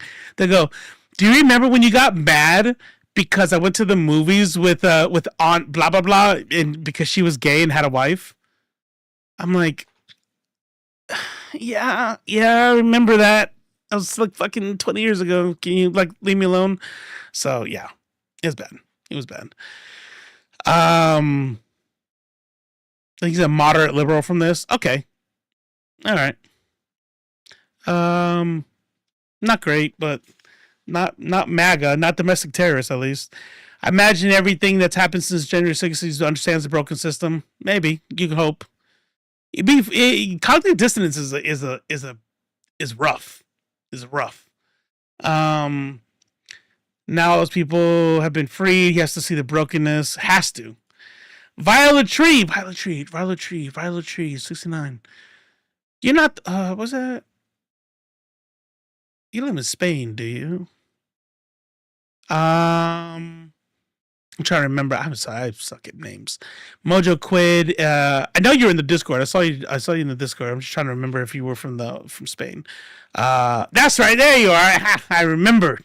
I think that what's that stuff Elite X1 keeps telling me to take and make it fucking. Yeah, that was fun. If it were a crowd of angry black and brown people, so many rounds. Oh, dead. Yeah, we were saying that the day it happened, dead. It would have been a massacre. It would have been an absolute fucking bloodbath. At one point, I had really hoped, probably naively believing that in the military, with working with different kinds of people, that the bigotry would not have been so pronounced in the service. So, okay, all right. Here. I'll fill you in. In the service, there is absolutely, because I want to say this out front. There is absolutely white supremacy, racism, right? We know this. But I would say, by and large, like white supremacy, neo-Nazi shit is still fringe. Just like in any society, it's fringe. The brand of racism that happens in the military, it takes a different spin because of exactly what you just said. It takes a spin that you could tell what they're doing at that point is like fixing their cognitive dissonance. Like, how do I square the circle that I've been told my whole life that, you know, black people are lazy and Mexicans are criminals and, you know, gay people all want to do you in the butt in the shower. Like, you know, it's like, oh shit. I work around tons of all these people and all of this has been a lie. What people in the military end up doing is, they expand the model citizen approach to racism. They kind of they just stretch that out way bigger. And it's almost worse at that point because what they do is they then convince themselves, because of their actual true love, right? When they have a camaraderie for their black platoon mate, you know what I mean? Their Mexican platoon sergeant, their gay platoon leader, and because these people are in their lives and they don't hate them and they're good people, they're like, okay, so I was wrong that they're not all like this. There is plenty of black people that aren't lazy and or violent. Just look at all these people, you know what I mean? You know, but all the biases are still there, and the biases come out in the statistics because black service members get harsher punishments. They get administrative paperwork more often. And when you look at that and you're a person of color, you go, yeah, because you're zeroed in on, you're under the microscope, you're going to get jumped on. But you know what somebody who's white is? One of those people who expand that model citizen approach to racism. You know what they say? They go, yeah, see, those are the ones my grandpappy was trying to tell me about. They sometimes they slip in and, you know. So whenever you tell them and you're like, hey man, obviously this racism, did you know that black soldiers are more likely to get severe punishments? Well, you ever wonder why black soldiers are doing fucked up shit like that in the first? Why? I'm not saying why. I don't know. You know what I'm saying? Yeah. Here's the thing though, in Spain, the military is also a place where far right folks and racists want to end up. And yeah, you know what it is? Listen, I don't have to guess because it was me. What it was, joining the service and then joining what I ended up doing in 2008 as a TAC-P, as a JTAC. It is about living a power fantasy. That's what it is. Now, a lot of people say things like, oh, you were bullied and this is that. And that may be true for a lot of people. But I think it's too convenient, right? We want to imagine all these people as secretly weak people who were probably bullied and nerds at one point. No, I would say most people you see these dudes that are jacked and they're in all these special operations career fields. They probably grew up being the jock. They probably peaked early in high school.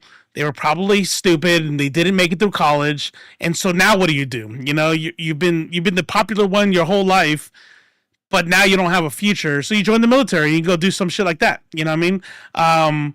Some people were the bullies. Exactly.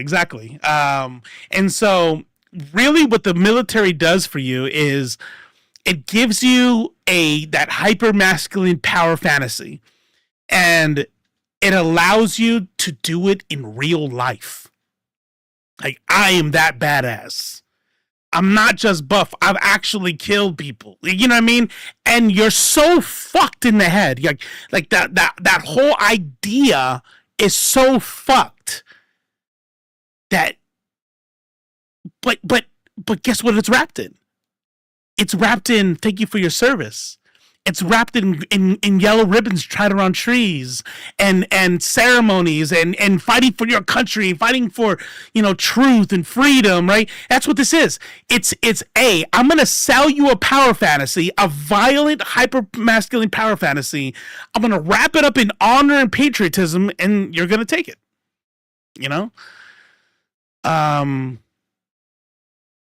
Yep. Power reveals. Oh, so it's that suggestive psychological thing. Yeah. Revealed to me what I was and what I wasn't. My body physically cut itself off. Yep. One of my classmates' dad made him enlist in the Marines because he came home and got caught.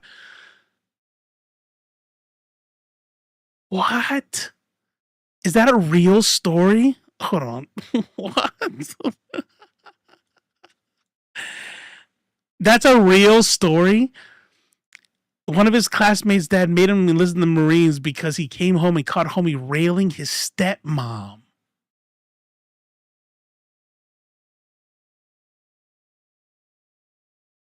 Bro.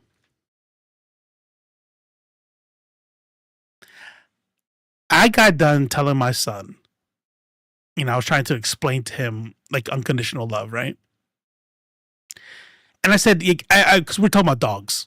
We were talking about unconditional love and dogs. I said, believe it or not, I wouldn't say it's with all parents, but I would say most normal parents that are well-adjusted and aren't out there trying to drown their kids in a bathtub or something. That would be the closest to human unconditional love that you're going to get. You know what I mean? There's plenty of children who hate their parents, due to abuse and whatever else. But parents hating their children, like when that happens, we assign it to like mental disorders and shit. I think the closest senior year is your last year in high school before you go to uni. So he probably was 17 or 18. Yeah.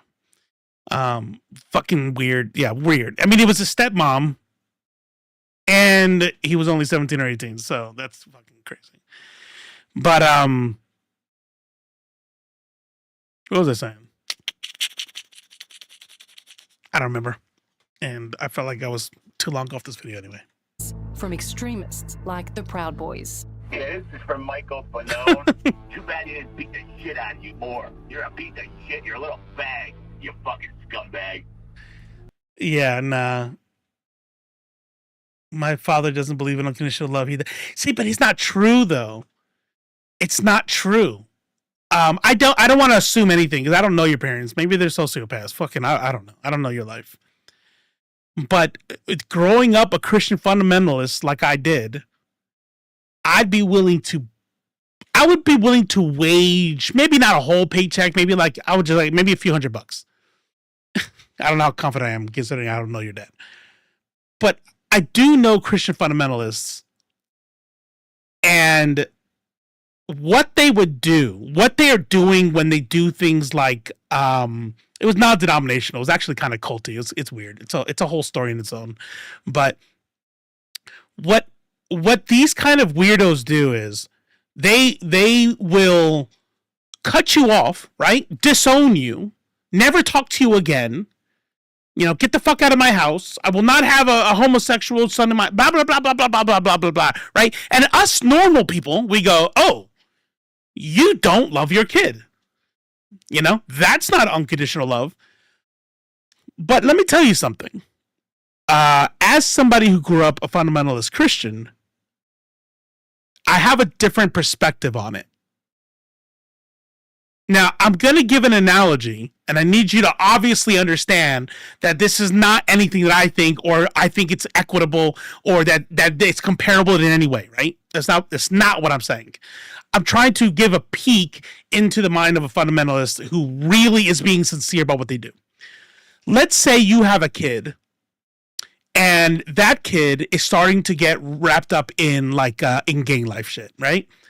And you try your best to tell them don't hang around these people, but they sneak out and they're getting, suspended from school, and then you find paraphernalia in his room, colored rags and this and that, and then you found drugs. Then police have showed up to your house, and you're trying to do everything that you do, to try to get your kid straight.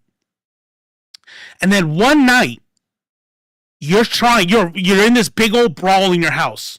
You're not letting your son leave the house. Your son is 16, 17. He's trying to push you out the way, but he's not quite big enough yet. And all of a sudden, somebody bangs at the door.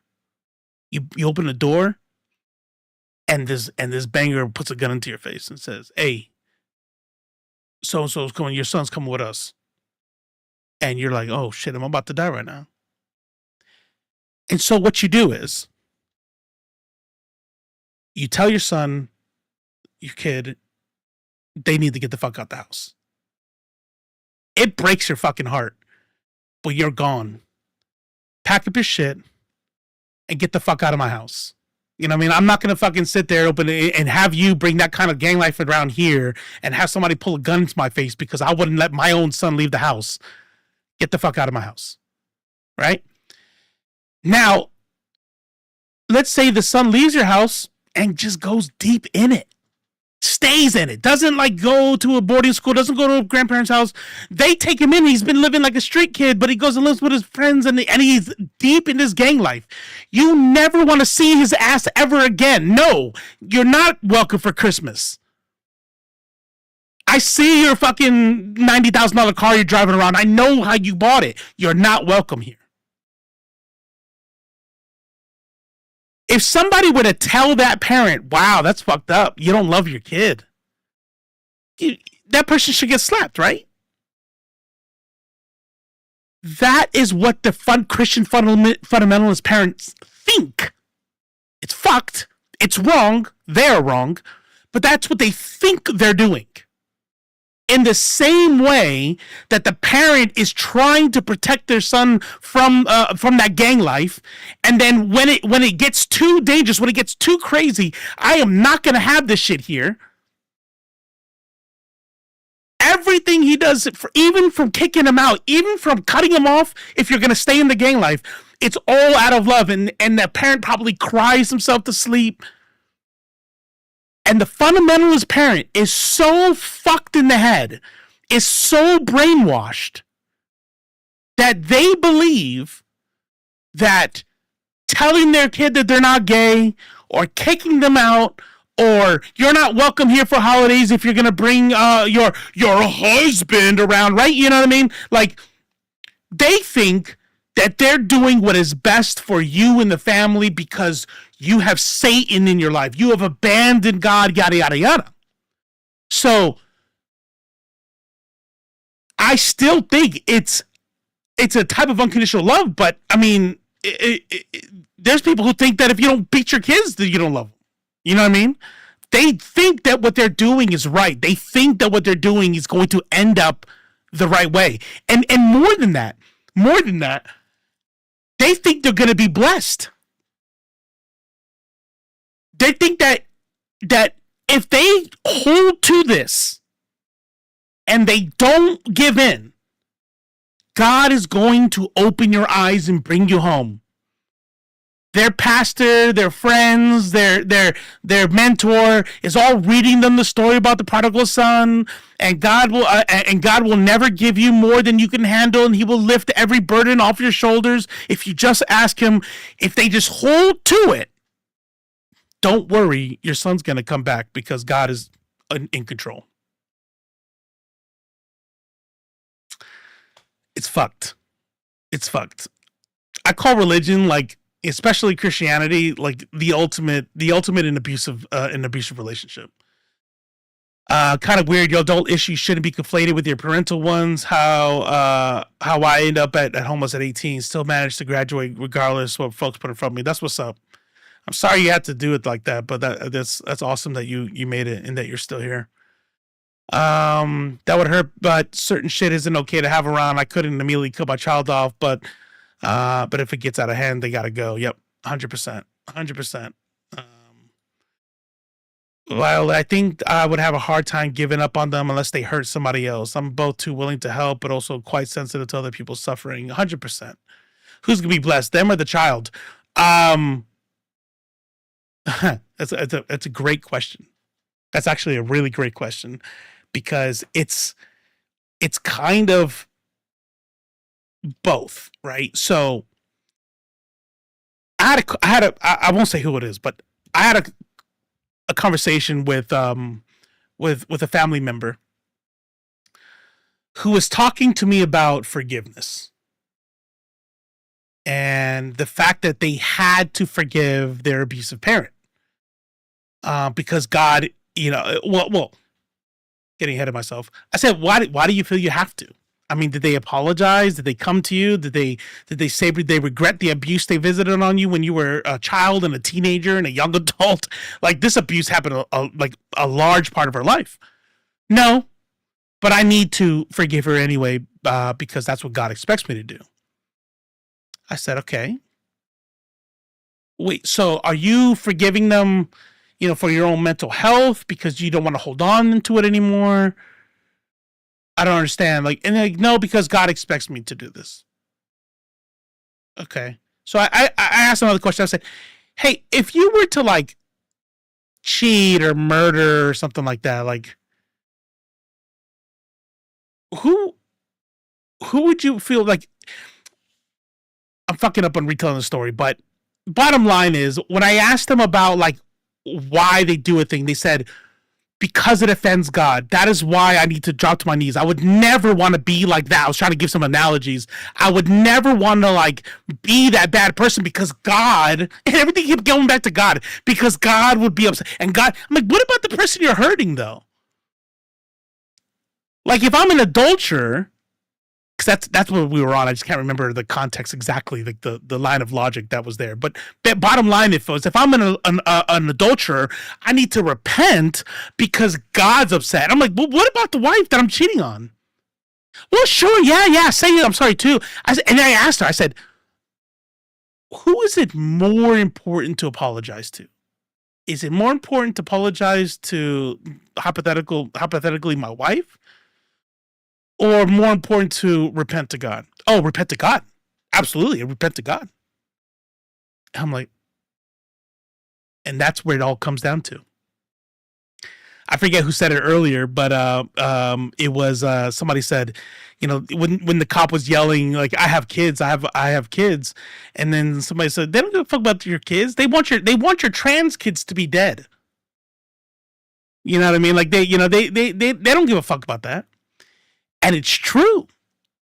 Now, if you told that to a fundamentalist Christian, if you told that to a Christian, they would tell you you're lying. And if you do a lie detector test, Socknow said that.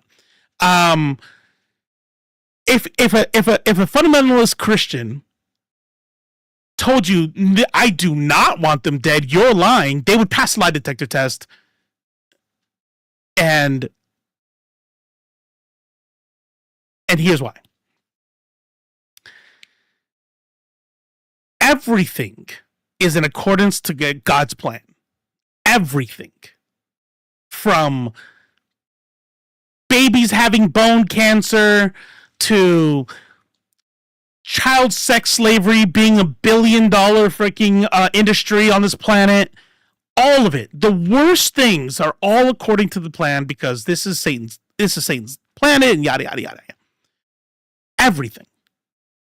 So I'll give it another analogy about I'm really Manny hates it. Like, can you just tell me? Can you like not give an? I don't. It's my brain. Okay, this is my neurotypical brain that has to explain things this way. I'm sorry, but you know, if you're something that you thought was morally not okay, like fucking being a serial killer, whatever, right? Being a I steal shit all the time. It doesn't matter what it is. I steal shit. It wouldn't matter. It wouldn't be like, okay, you can do that. You know what I mean? No matter you wouldn't love somebody so much to where you're like, I don't mind if you know, if you're a serial rapist, right? Like, yeah, you know, you're gonna have a line because there's some and that's what to a fundamentalist Christian, like being trans is that line. You know, what if somebody said, what if your kid told you, hey, if you don't let me be a serial rapist, I'm going to kill myself. Like, what if your kid told you that? I'm going to be a serial grape eater. And if you try to stop me, I'm going to kill myself. Would anybody go, okay, all right, I guess you can go eat all the grapes you want? Then they're not gonna, you know what I'm saying? They no, I'm sorry. I guess if you do that, I'm gonna try to get you help, all that shit. You know, I'm gonna call blah blah blah blah blah. Again, that's how fundamentalist parents think.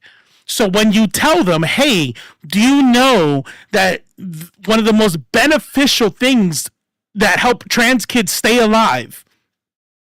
It has been scientifically proven through psychological research that we see a stark drop-off when you accept trans kids for who they are and you give them community and familiar support and start allowing gender-affirming activities. They drop off. They don't kill themselves anymore. Do you know what the fundamentalist Christian says? They won't tell you you're lying. They won't try to refute your point, really. You know, they just pretend you've backed them all to the court and you've showed them all the papers. They'll say, I don't care. I promise you they'll say that. I don't care. Because that is an abomination to my God. And my God is a good control. And I know this story about this person who stopped being trans. And I know this story and that story. And my pastor told this story and that story. And it's like, and even if you pushed him and said, hey, what if they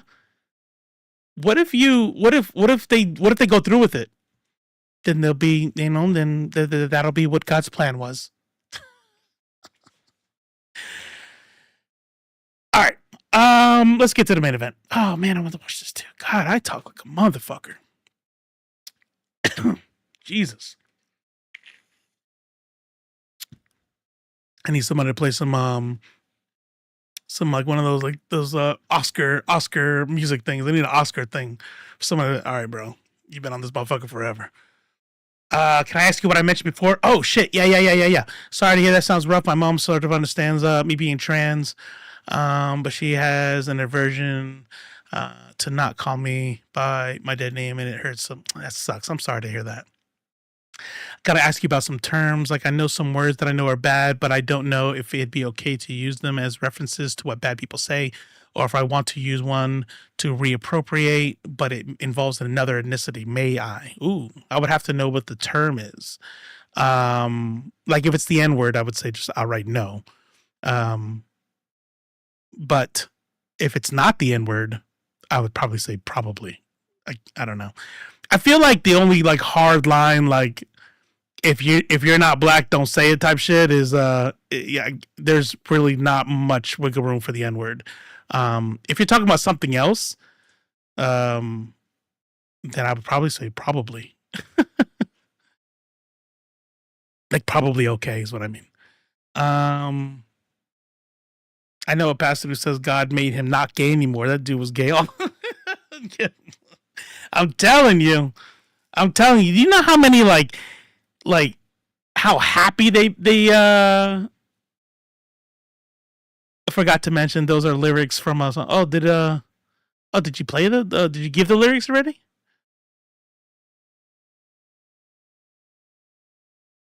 When I was finally told her 6 years ago, she was disgusted and said some awful things. My brother has my back, blah, blah, blah. I'll egg her and play her around the mood, but I do know she loves me. It's kind of weird, compartmentalized. Yeah, you have to. I remember that. Oh, shit. That's why I was looking at the wrong screen. Are there no mods up right now?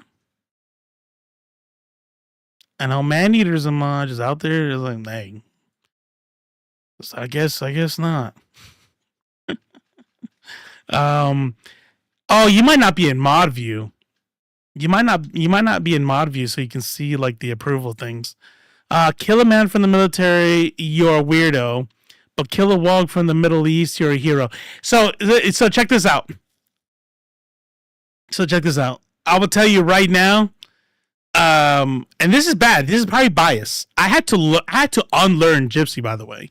And I don't know what the fuck a wog is, so you're definitely okay to use it. There are like European words that are like, oh my God, I can't believe you said that. And I'm like, what? And like, that's bad, bro. That's shitting on Czechoslovakians or some shit. I'm like, bro, I'm sorry. I had no idea, I guess. Wog, huh? Damn, now you got me all let's see here. Why? What does wog mean though? Why do birds suddenly appear anytime? Why is wog used as a slur for Arab people? Long and complex history, stems from legacy of British imperialism. A term wog was originally used by British colonialists as a derogatory catch-all term for non-white people, especially in the Middle East, South Asia, and North Africa. It was often applied to Egyptians, Indians, and Arabs, anyone who wasn't white and fell under the British rule. Some scholars trace it to an acronym like worthy Oriental gentleman, but that's widely considered apocryphal, a kind of sarcastic backronym created after the fact. The more likely origin is from the English slang word gollywog, a grotesque blackface caricature doll that was popular in Britain and the US. Oh, what's that fucking doll called? I know we sure shit didn't call it a fucking gollywog.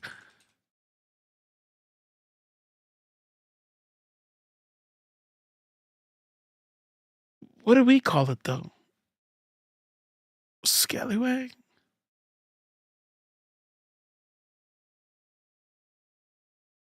It's those like minstrel looking dolls. What are gollywogs called in the US?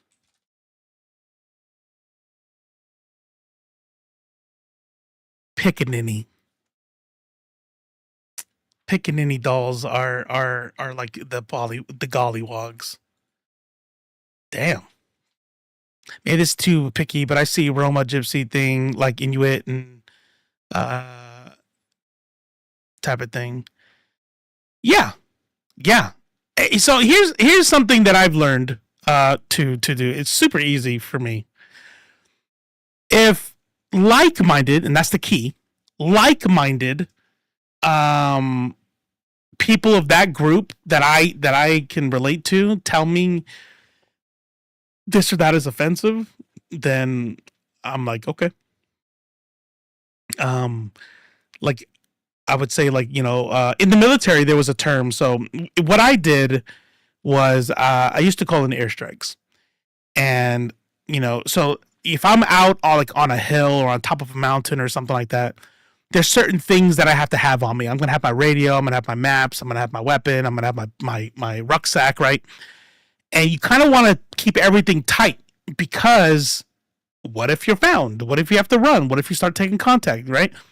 And so one thing that you do when you're unexperienced is like if you're on a training site and you're on top of like a hill or something and you're practicing calling out targets, then you might put your map down, you might put your radio down, you might put your water here, and it's like, and they call it gypsy camping. That was just what they called it. And I had no idea that was a bad thing. I know what it referred to. The people in wagons and, in Hunchback of Notre Dame and all that. Like I didn't know that was a slur though. And then I said it somewhere else and then it was like, ooh. And then I looked it up and then you can go on Roma TikTok and they'll talk about how it's shitty. And same thing for Inuit and Yup'ik and stuff like that. They'll be like, Eskimo's a slur. Stop it. Like, okay, damn, my bad. Let's go to the main event. Yeah, hit me. Go ahead. If they're European, they're probably okay, but go ahead. Because like I said, my only hard line is the N-word. I'm like, I heard this a lot from American tourists when they think that nobody's around to understand them, that Spaniards are the spics of Europe. As a non-Latinx person, can I say I'm a European spic, as in reappropriating the term, but it wasn't my term in the first place because I think they use it for Latinx people? Yeah, exactly. 100%.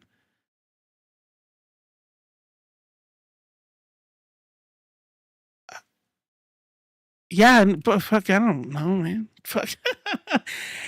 You're just a little weird because you're a Spaniard, but when you describe, that's why I was asking. I find language funny. Like when I say, it would probably just depend on like how other people like. When I ask you questions about how you're a Spaniard, how you came about that. It's pure curiosity because I find it funny the way people talk about lineage, right? And so I don't know if it's an American thing, but definitely in the United States, and I think it has something to do with the fact of how brand new our country is, right? So it's only like 300 years or whatever. But it's like if you're born and raised here, and you're not African American or white, then you're something else and American, right? That's what, if you're African American or you're white, no one questions nothing about anything, like, right? But if you're not one of those two things, you're something else, and it has to do with your lineage. And then for most older countries, I found that lineage was even more important. So it was surprising that you, being of Romanian lineage, consider yourself Spaniard by way of growing up and being Spanish, like in Spanish culture. And so you speak Spanish, and when you go to, you told me when you go to Romania, like you don't fit in there. That's not where you're from. That's not your culture. You are a Spaniard. And so I hear that, and I'm like, yeah, okay. I'm down. I get it.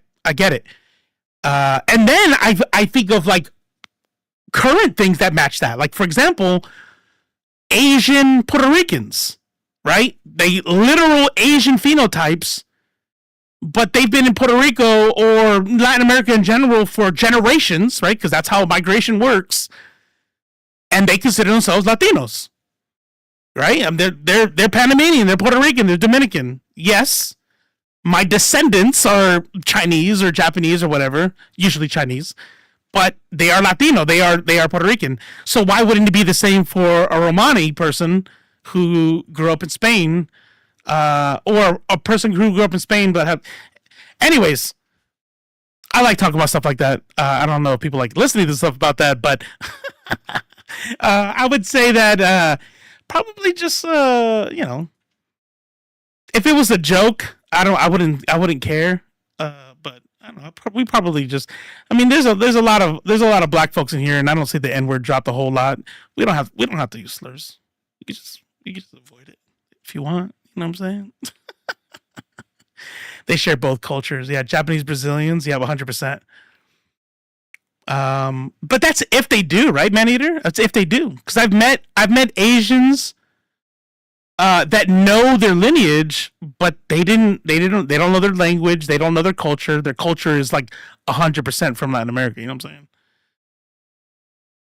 Yeah, and then someone would say, like, but then if I use your thing, I'm not Puerto Rican at all. Right? Because that's the joke about the whole not knowing Spanish, and I didn't grow up in Puerto Rico, and I didn't even get to grow up in New York because my dad was in the Marine Corps, so I don't even have that, like, the New Yorican culture from that, the growing up around all my cousins and my grandparents and shit. So I grew up away from like 2 levels of Puerto Rican culture. All I got was from my parents, and so I consider myself Puerto Rican because that's where my people are from. But would I think that if I lived in Spain? I don't know. That's a fucking good one. Anyways. All right. Sorry. I got stun locked, and nobody is surprised.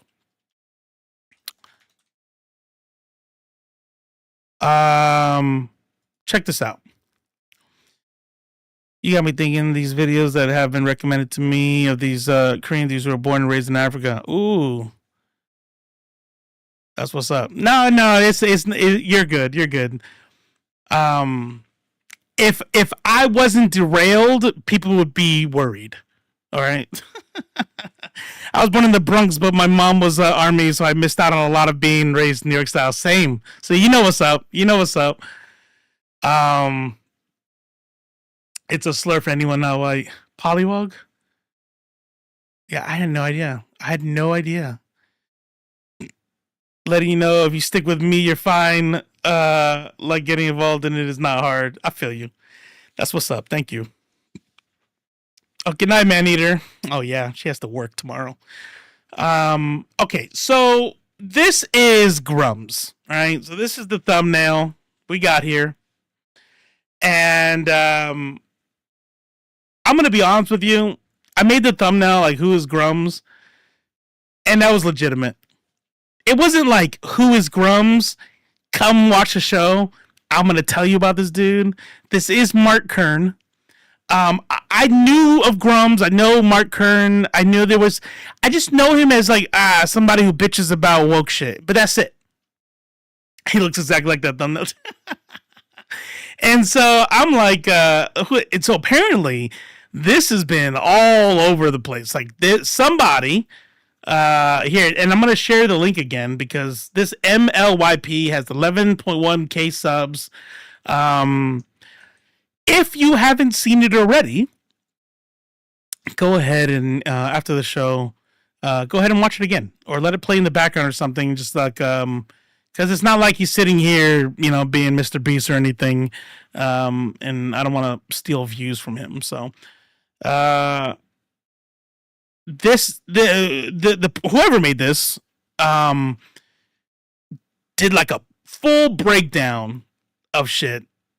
And I don't even know what's in it. I don't know how crazy it's gonna get, but I'm gonna skip past the intro part because the intro part just kind of tells you about his career, how he started at Blizzard and he left before the first the World of Warcraft before the first expansion.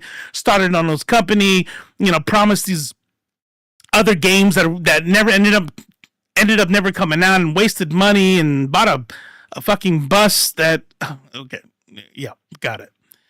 But now, the part 1, the actual, what he calls it, the Goonernomicon, starts here. More about you than anyone should. Draw your blade, pervert. Ladies and gentlemen, welcome to what I am calling the Guna Nomicon. Now, this isn't a magic book full of spells that you can only cast one-handed.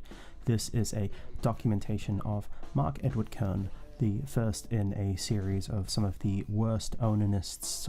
That's wild, the true hero. That's wild. That's gonna break the internet when something goes down like that. Some of the worst masturbators in the gaming sphere who are trying to mold and manipulate gaming culture to return to a time when they were 12 years old and all they had in life to look forward to is extra cheese sticks and a woman in a bikini. It will become pretty obvious that these men just think with their erections. People forget that hating is an inherently valuable form of critical thinking. I have learned tens of thousands of facts via hating. If you are truly hating, you will take all the time you need to learn everything about the subject you are hating on just to hate better, deeper, I like it. effectively. This is a My pettiness knows no bounds. Hating. The only thing that stopped this from coming out earlier is no one has been motivated enough to pay a data aggregator $11, and there are multiple data aggregators that have this information just sitting out there in the open. The story here is that Grummz is a man who has aggressively pursued his personal interests at great cost to his family and his career. The biggest crime here is that anime babes with huge bazongas are his main interest. Actually, no, that's not the biggest crime, it's tax fraud. We'll get there. All of these points are archived in the description with source links. In 1968, Grummz comes into the world. Mark Edward Kern, he is a former video game executive. 1992, he gets his bachelor's degree in cognitive science from the University of Rochester. He eventually gets his doctorate from Boston University School of Law with a specialization. Oh, he really does. Look at that shit. He goes on to found Qualia Games in Boston, developing a top-down 2D shooter called Crixer. This is with Blizzard's backing, and he loves the name Crixer. Crixer is eventually cancelled by Blizzard. They do pull the funding, and Qualia shuts down. There's not enough money to pay the payroll. Blizzard used this as a way to get some talent, and Mark is unfortunately the only one to take them up on that offer. He eventually moves on to a role at Blizzard. He serves as an associate producer for StarCraft, works on StarCraft 64 and Diablo 2 as a producer. He's in the credits. I'm not going to dispute the fact that he worked on these games. This is part of his career. March 27, 2001, FoxyFighter.com is purchased by Mark Kern. Ignore the country of France. That is where Gandhi SAS is located. They're a French company. But Mark Kern is the registrant. Now, Mark Kern isn't a unique name, but there's later information that basically proves that this is him. Now, what is FoxyFighter.com? To put it as simply as possible, FoxyFighter.com is sexy catfight hentai. It is a website run by a persona called Debbie Chan, but Debbie Chan is Mark. That's so weird. And that's underselling it.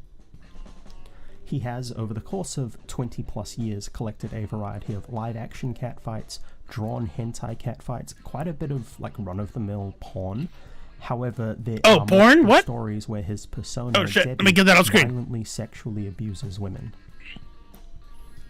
It's been scrubbed at this point. As soon as Grummz got a sniff that people were investigating this, he ripped down as much as he could. Unfortunately, we archived most of it. The email addresses that we found share passwords when searching a Pwn database, which is a database of dumped passwords and email addresses. We found a Foxy Fighter email sharing the same password as Mark Kern's email. Fascinating, huh? We also found this one. Why is this page not loading?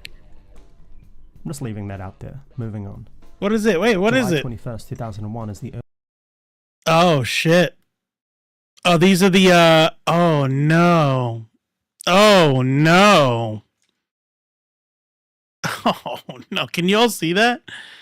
So he can tell when they're all Mark Kearns because they share the same password, right? Because we all know that. Here's some other ones that also share the same exact password, which would lead some people to believe that these might be also his accounts. Pretty Little Girl 16. Username Debbie Chan. Hashed password. sourced from collections data, sourced from MySpace data. So this dude was on MySpace with Pretty Little Girl 16. I'm just leaving that out there. Moving on. July 21st, 2001 is the earliest capture of foxyfighters.com. On February 28th, 2002, Debbie wins second place in the third Seeking Femfights story competition, so he is actively making this stuff. And on March 24th, 2003, we get RussianCatfights.com. This is another site owned by 98. on a Twitter post. March 22nd, 2004, we get an archive of Latina catfights. This is also owned by Mark. June 28, 2004, access to Foxy Fighter goes for about $10 a month. Posts are stories and drawn artwork. November 13, 2004, August 2019. Who? Oh my God! Wait, that's way off. I fucked up.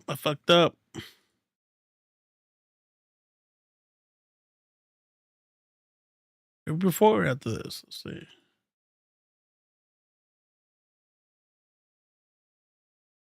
Oh, there we go. Who the fuck is paying $10 to watch cat girls fight? And then and then animation like drawn furry porn. I'm assuming it is $10 a month. And this was before, if we're talking like MySpace era, this is before we even had those kind of like subscriptions. That's crazy.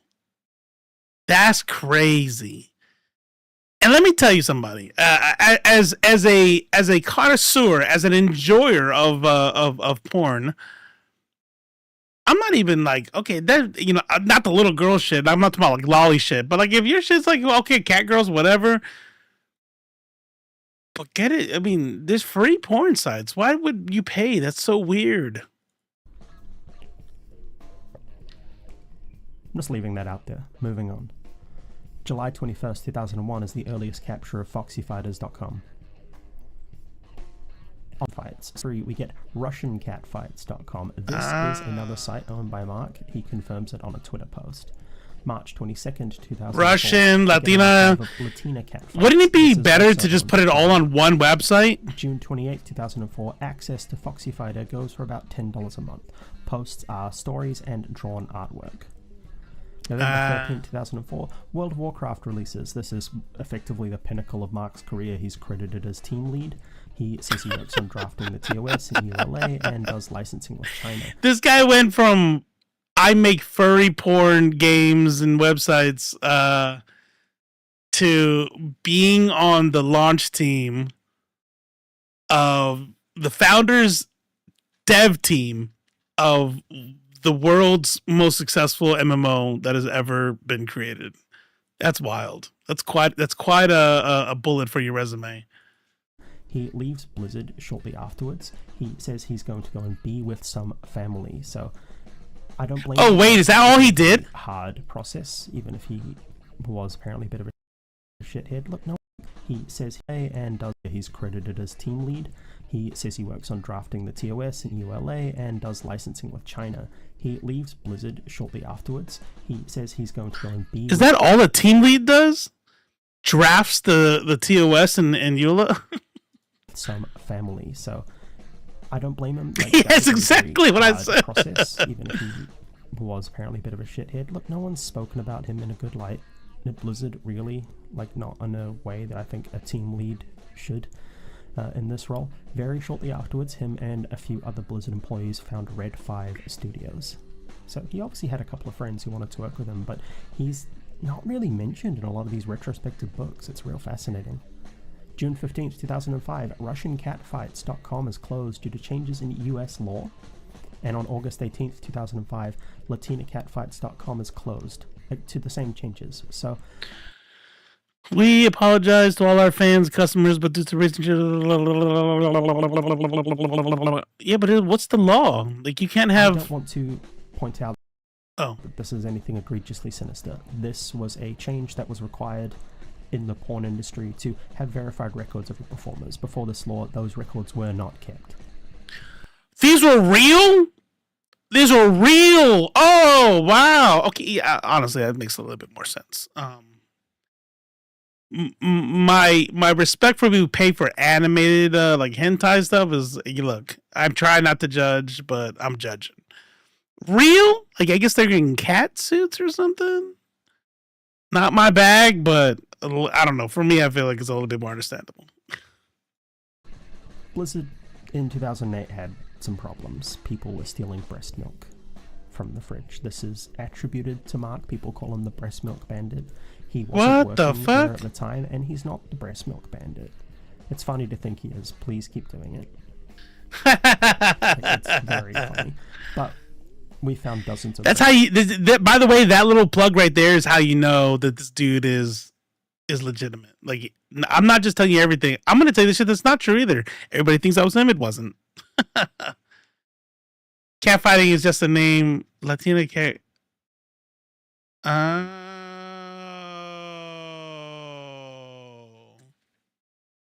But don't I feel silly? That makes way more sense. This whole time I'm on some like furry shit. I'm just imagining women in these like these furry like cat fights. Cat fights. Got it. We're on the same page now. Breast milk photos on foxyfighter.com. So smoke this fire, huh, Mark? October 17th, 2008, as forum admin on freecatfights.com, Debbie recommends a Japanese breast milking series to another forum member and reveals that he owned latinacatfights.com. Now, you might notice that this is forum admin with a Batman avatar. This was scrubbed about a day ago. But this is scrubbed. April 23rd, 2009, Red 5. Listen, if anybody out there ever finds any shit that I posted on MySpace, I'm telling you right now, I'm sorry. It might as well, Severance might as well be real. That was a different person. I would have no fucking idea how to scrub my old MySpace or some obscure forum that I was on 22 years ago, 30 years ago. Like, I don't understand how people do that shit. Lays off 30 people, reports. I absolutely knew how to do MySpace HTML. What is funny about social media is, and even some of the people that know me here, I was Mastodon was getting big. Oh, I'm gonna try Mastodon. I'm gonna try this. I'm like I'm like a little bit of a geek when it comes to like software. Like, oh, I'm gonna try that. I want to try that. And I was that dude on MySpace getting made fun of, and then all of a sudden everybody was on MySpace. I was also that dude when Facebook first got public, being made fun of by other guys that, like, what are you, a teenage girl? And then everybody got on Facebook. I don't know why. I like apps like that. Of a studio purchase emerge. March 10th, 2010, that studio purchase comes through a company called The Nine. Let me tell you something. Look, can't imagine going to the company fridge where you stored your labeled breast milk that you pumped out of the bathroom at work because you have no time and you can't find it to take home to feed your baby. That sucks. And then what do you get? You gotta go spend money on formula because there's some freak out there. But talking about breast milk and thinking about the boys, there are a lot of kinks I don't get. There are some kinks that I don't get, but I get more than others type shit, right? The breast milk thing, I will never fucking, like, that is, and I think it's because I understand the science of getting breast milk. Like, sure, I guess you can kind of fetishize it because of breasts, fine. But I fucking remember my first wife, my ex-wife, when she was trying to breastfeed, getting infections, like not being able because she had like a blockage or something, and then they said don't let the baby drink that because there's gonna be pus in it, there's gonna be infectious materials in it. And I'm thinking to myself, I even think this about people who drink raw cow milk. I'm like, who the fuck? Do you understand? There's like body tissue in that shit. It's not just milk. Like, you gotta filter that shit to be able to put the milk in a jug. Like that, all that fat and tissue is good for babies. Like, it's supposed to be in there. But you cannot tell me that you're getting off on fucking possibly some infectious pus or some shit. Like, get the fuck out of here. That's disgusting. That is disgusting. Yeah, I literally, look, Viola, if they told me, no, I get it, I take it home and I strain it and I filter it and I process it, I'd be like, wow, that is a very, very involved kink. But that is less gross. I'm talking about drinking any milk from any mammal straight from the teat. Fucking disgusting. Announces acquisition of Red 5 Studios. Grummz becomes CEO. May 19th, 2010. Grummz buys a Leica S2 and a 70mm lens from OC Camera.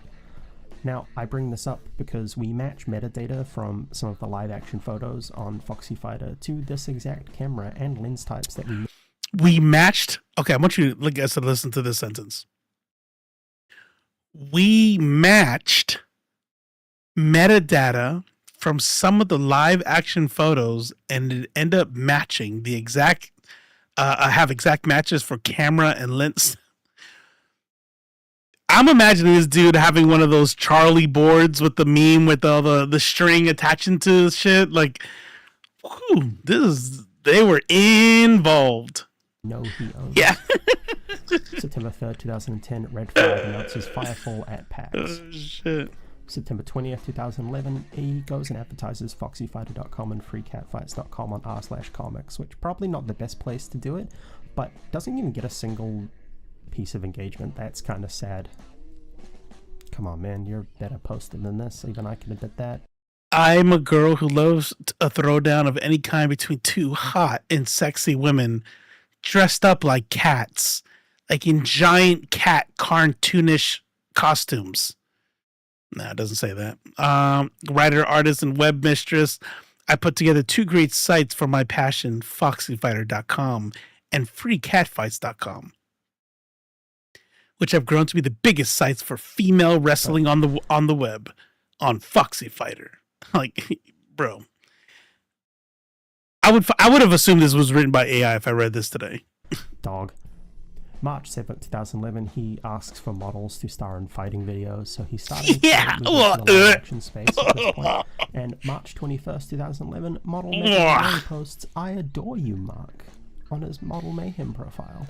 And that's his Model Mayhem profile, Studio Foxy Fighter. Oh, that made me itch. You see that little boxing glove image up the top right next to his profile? That one is an exact match to a camera lens I know he owns and a camera that he owns. Just a thought. October 5th, 2011, an IGN interview mentions Firefall will release soon. And he goes on to film a video of Randy Moore and Kimberly Jane. In January 18th, 2012, Randy Moore E3 to protest SOPA. Mark is really big on hating SOPA, and he skips it and donates 50 grand, which was their E3 fund, to found the League for Gamers instead. League for Gamers is ostensibly a non-profit founded by Mark Kern. They style themselves as an advocacy group for video games, consumer-centric versus industry-focused. They represent the gamer. Red 5 paid this charity $50,000. He wired himself 50 grand from his slowly failing game studio, which I'm guessing is all that was left in the couch cushions at this point. Never logged the transaction with the state of... So for people who have seen this before, now it's kind of like... I have not seen this before, so in my mind I'm like, ooh, some crazy shit's about to come down. Is this more than I ran some porn sites also? That's not the controversy, right? Is there something like else that's gonna come up to this thing? I can't stop thinking of the meme where they milk the cow while it poops in the same bucket, then go to the bubble tea. I love bubble tea. Grummz probably loses his mind when he sees how successful Ultimate Surrender was after his failure. I know, like as soon as Elite X1 like straightened it out for me, like, okay, not actual cat costumes. I know exactly what kind of porn he's on. I've seen it. The fake wrestling thing. He also scams. Okay. Can I ask, why does anybody give a fuck that he ran? We're spending a lot of time proving that he ran some porn sites. I don't understand why that's he's obviously a piece of shit, but hey, look at him. He used to run porn sites. I don't understand why that's a story. Of California, this should be logged. It's not in the logs where we're checking. We can see other logs, but it's not there. He then waits for California to dissolve the non-profit, then started a for-profit Delaware. Look at you, you little fuck face. Look at you little fuck face. He wired himself 50 grand from his failing game studio, which I'm guessing which is probably all that was left from the subscriptions. Never logged the transaction with the state of California. Waited for California to dissolve the nonprofit, then started a for-profit Delaware core with the same name. Well.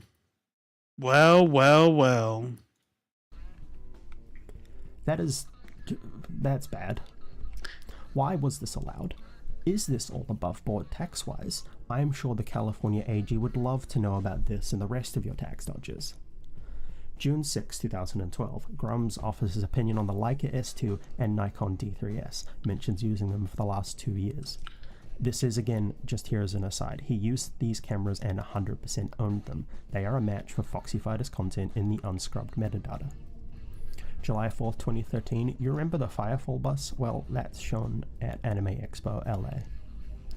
July 9th, 2013, Firefall finally enters open beta. They are rapidly running out of money though, that's gonna become obvious. December 19th, 2013, then why do they have a giant bus then? July 29th, 2014, Firefall finally releases. September 22nd, 2014. Mark is... So they had that giant ass bus with all the gaming system inside and shit, which I know it had to probably be definitely over $1 million for that whole thing for it being custom. And the game hadn't even released yet. That's awesome. That's just great. His next venture, he has made MEK Entertainment. Mark and it wasn't even a good game. Alyssa Viejo, which is where everything that he does is based. $500,000? Okay. Company looking to still the blockchain, maybe 10 years too early for that hype, but I respect the forward-facing vision. MEKentertainment.com launches at this point. They are registered to MEK Entertainment Inc. However, looking at those business entries, it looks like he never actually registered it as a company called MEK Entertainment. The game from the seed funding never really materializes. He gets ousted from MEK Entertainment and they go on to make a game called Voxel Noughts, but Mark never really does anything with his money, and we'll get to some allegations about that money later on. June 17th, 2015, Grummz announces that he's joining Gamergate. He's mad. He's always mad. He's mad and he's horny. July 7th, 2015, DB Chan LLC is registered. Mark Kern's mother is the registered CEO. And imagine having your mother being the CEO of your porn company. What's up, Tyler? Come on, man. Have some pride. August 8th, 2015, MEK Entertainment changes to Retro Ronin Inc., which is a site about voxel noughts. No Mark. Mark is no longer working for Retro Ronin. And on September 14th, 2015, Crixa Labs LLC is registered. This is the same address as DB-chan LLC. Interesting. My question here is why? It seems legally sketchy to register two LLCs under your 80-year-old mum's name. My working theory is that this is a tax shelter that allows him to report that he earns 0 or less than the personal income required to be taxable by law, and then he can report any additional earnings to his LLCs. He can then write taxes down. You were right, Tyler. Did not exceed you were right. Expenses. He can say his business spent more than they earned, not pay a dime on the money. This is classic tax fraud. Again, California AG would love to have this information. October 19th, 2015, Debbie floats the idea of creating an online cat fight game, likely thing for Mark to do. November 2nd, 2015, the Patreon for Foxy Fighters is launched. It maxes out at $57 a month, and it's eventually paused in 2020. I think that's what got me to... Shut the fuck up, Tyler. That's what eventually got me to thinking it was like real cats, because it was about Foxy Fighters. So I'm thinking like a video game. So he wanted to do an adult porn video game where women are fighting naked. All right, guess. November 16th, 2015, Cameroon Wildebeest is a prolific artist working in the catfight scene. They've passed away. His hard drive is too damaged to recover, and a terabyte of catfight art is lost forever. November 20th, oh, that's 2015, tragic. That is tragic. Media, as far as we can tell at this point. Until then, she'd been quite a big cheerleader for him in the online space. So, just kind of putting it in here as a marker, really. December 9th, 2015, he leaves Gamergate after being kind of too transphobic. And he does drop a couple of F slurs, so good job. too transphobic for this is 2015. I didn't know there was such a thing as too transphobic. That's interesting. So Mark decides he's not going to respect the fucking kid touches personal pronouns anymore. Oh no, can't have that. LBGT self-esteem team assemble. You F slurs managed to drive out what was probably Gamergate's biggest name dev supporter because you were concerned about my PR and feels like some pedophile supporters. Good call. Huh. No, sorry, he doesn't drop the F slurs. People on Kotaku and Action do, but they're mad that he's, yeah, look, these people are all sad and need jobs. December 17th, 2015, Mark does interview to promote his free speech organization. He's still trying to keep League of Gamers going at this point. And Voxelnaught's Twitter. Oh, I didn't... What pictures was I looking at before? He's an Asian dude? Maybe he's like, is he mixed race? Like, with a name like Kern, he's probably mixed race, huh? Organization. He's still trying to keep League of Gamers going at this point. And Voxelnaught's Twitter comes out and alleges that Mark stole money from Voxelnaught. So that's where that money went from that seed funding. Jan 16th, 2016 on freecatfights.com, they've been filming fights with a Red Dragon camera. Now that's interesting. Are these the same Red Dragon cameras that Red 5 had in their studio? I raised this earlier in the video. They had 3 Red Dragon cameras in their possession worth $50,000 each. That's the whole rig. That's not just the brain. The brain's about 20. We have evidence that Mark was in possession of Red accessories at his personal lockup in California after he had left Red 5. Are they the cameras? Did he abscond with them, or did he purchase them with some of his pilfered MEK Entertainment money? I'm not alleging anything specific here, I am asking questions. What is fascinating is that he had access to these same cameras that Red did after he left Red 5. I like how like everything he's like, how do I make this lawsuit proof? Remember that tax fraud discussion? It's at this point that Mark is hit with a lien for $265,133.88 for unpaid tax from the years 2011, 2012, and 2013. Excuse me for messing up the 2013 to 2015 on this slide. I'm not going to fix it. May 2nd, 2016. Debbie Chan posts on Twitter looking for models, promises good conditions and a full makeup and hair crew. May 25th, 2016, Kern goes to the Firefall subreddit telling people they should kill the game so that he can buy back the IP for cheap, which is kind of sad to me. It's still an active game at this point, but you're actively trying to kill it. Oh, it's like doing what Trump is doing to the entire economy. That's neat. It's neat. Let's crash everything so all my buddies could, you know, buy back stocks at super cheap, and then I'm gonna save us by taking away all the tariffs and then make them all ridiculously fucking wealthy. Buy and get it back because you're mad you got ousted. He can't let it go, can he? May 29th, 2016, he delivers a petition to restore vanilla World of Warcraft to Blizzard. This is kind of his other big claim to fame in modern day. And June 11th, 2016, the legal compliance page for FoxyFighter.com lists the mailing address for DBChan LLC as the same address that Crixer Labs is registered to. I've censored it here, but that is fascinating. You can't deny that DBChan... And he's covered all his trails. Like, you can't say I'm doxing. You can't say that I sent people to where you work. Smart guy, smart guy. Foxy Fighters, that's Mark. It is Mark.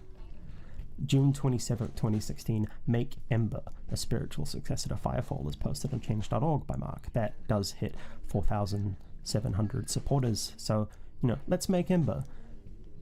He has camera equipment. He posts camera equipment to Flickr. Lenses here are a match to the photos shot for Foxy Fighters. And we see the red accessories I mentioned earlier. This is all in the same location, all shot on the same iPhone. Just the thought. August. Oh, okay. Man, I'm slow tonight. Yeah, okay. I'm getting it. So far we have not furry porn, and they keep bringing up the cameras. I thought, and this is what happens when you go in blind to a video where you don't know the history. Like, I don't know what the fuck, like, I'm just trying to, like, you know, trudge through it. And now I'm understanding. this wasn't like drama surrounding him doing porn. You had to talk about the porn so that you can talk about the cameras that are matched to the metadata, so that you can connect them later and show that he stole those cameras. So he stole the cameras. He's doing tax fraud, and he looked like he did some embezzlement from the nonprofit earlier. Oh man. 29th, 2016, Ember, massive planetary war game, Indiegogo camp. And you know what's fucking awesome? Was actually kind of like this beautiful poetry to the whole thing. If he was otherwise a good dude, like just a normal guy, he doesn't have to be super woke, right? Just a normal guy, he would have gone away with all of this.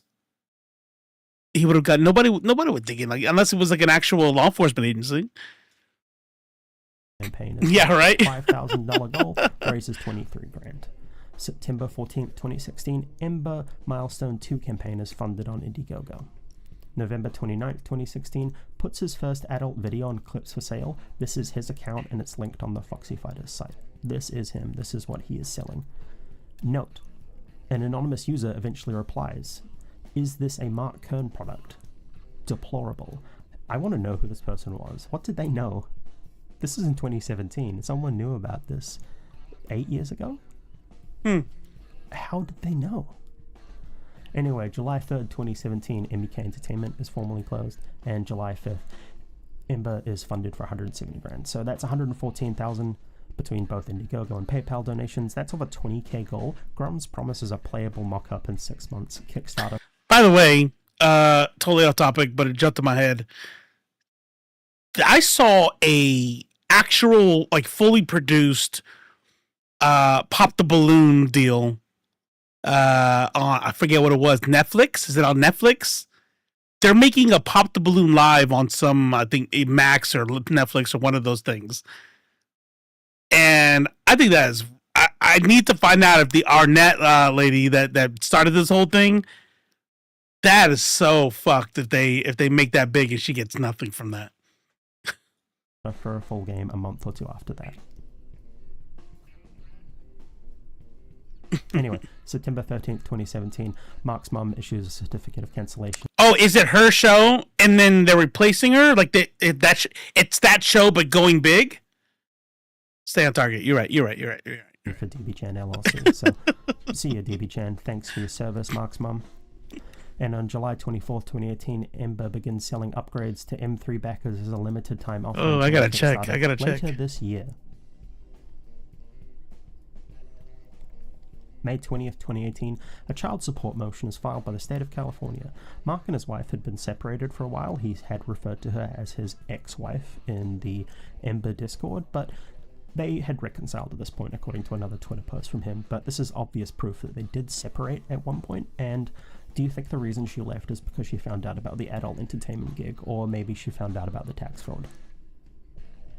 Just a question. The timing makes sense with her leaving, him trying to go all in on the DB Chan LLC, much to think about. So, March 1st, 2019, Debbie resurfaces. Like, this is when this was archived, but obviously the post was on January 3rd, 2019. They come back on freecatfights.com and ask if there's a demand for Foxy Fighters to come back. 7th of March, 2019.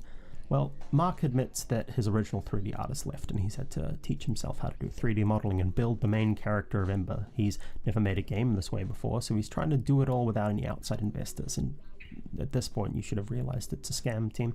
So, no one is a full-time employee on Ember. This is a solo project. An MMO is a solo project for him, and it's the same show that Netflix bought and is putting on. I thought Netflix stole the idea. It is the show, and it'll be a different host. But I can't find if there's like any drama connected to it, like if they screw her over or something. I think they got its own show and it's gonna have a different host. And come on, team.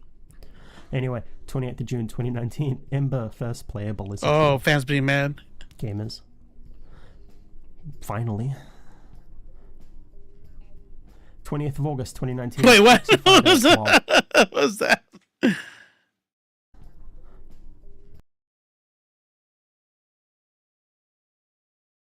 Can you imagine, like putting money down on a Kickstarter and be like, ooh, hot girls wrestling, let's go. And you're imagining like UFC fight night like type graphics, and this is what they get.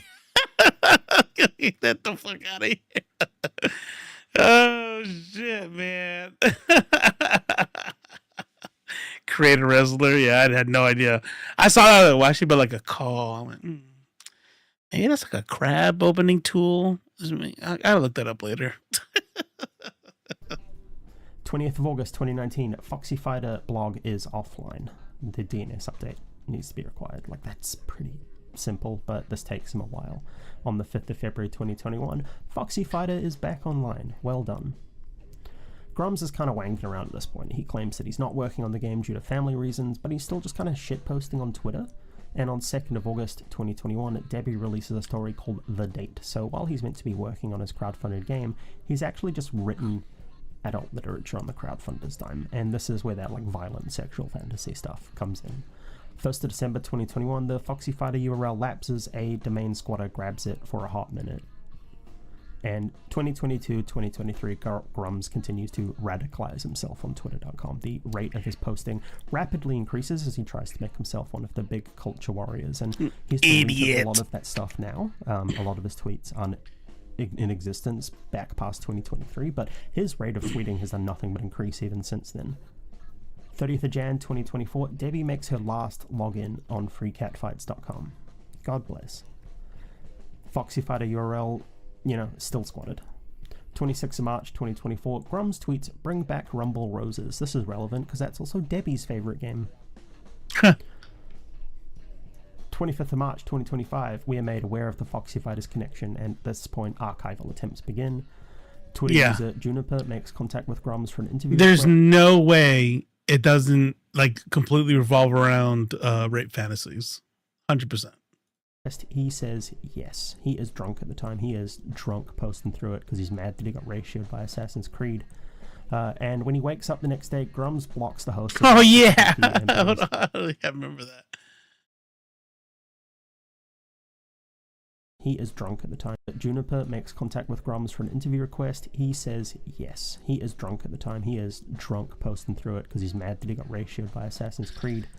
And when he wakes up the next day, Grummz blocks the hosts of Western Kabuki and begins to delete his past history as Foxy Fighting and Debbie-chan. It's Jova. Never been more Jova. So now what? This wasn't hard to find. We have archived all of it, so I'm going to be very careful with how I phrase the next things. The rest of it's all just been questions and statements of fact. Most of the previous portion, pure fact record.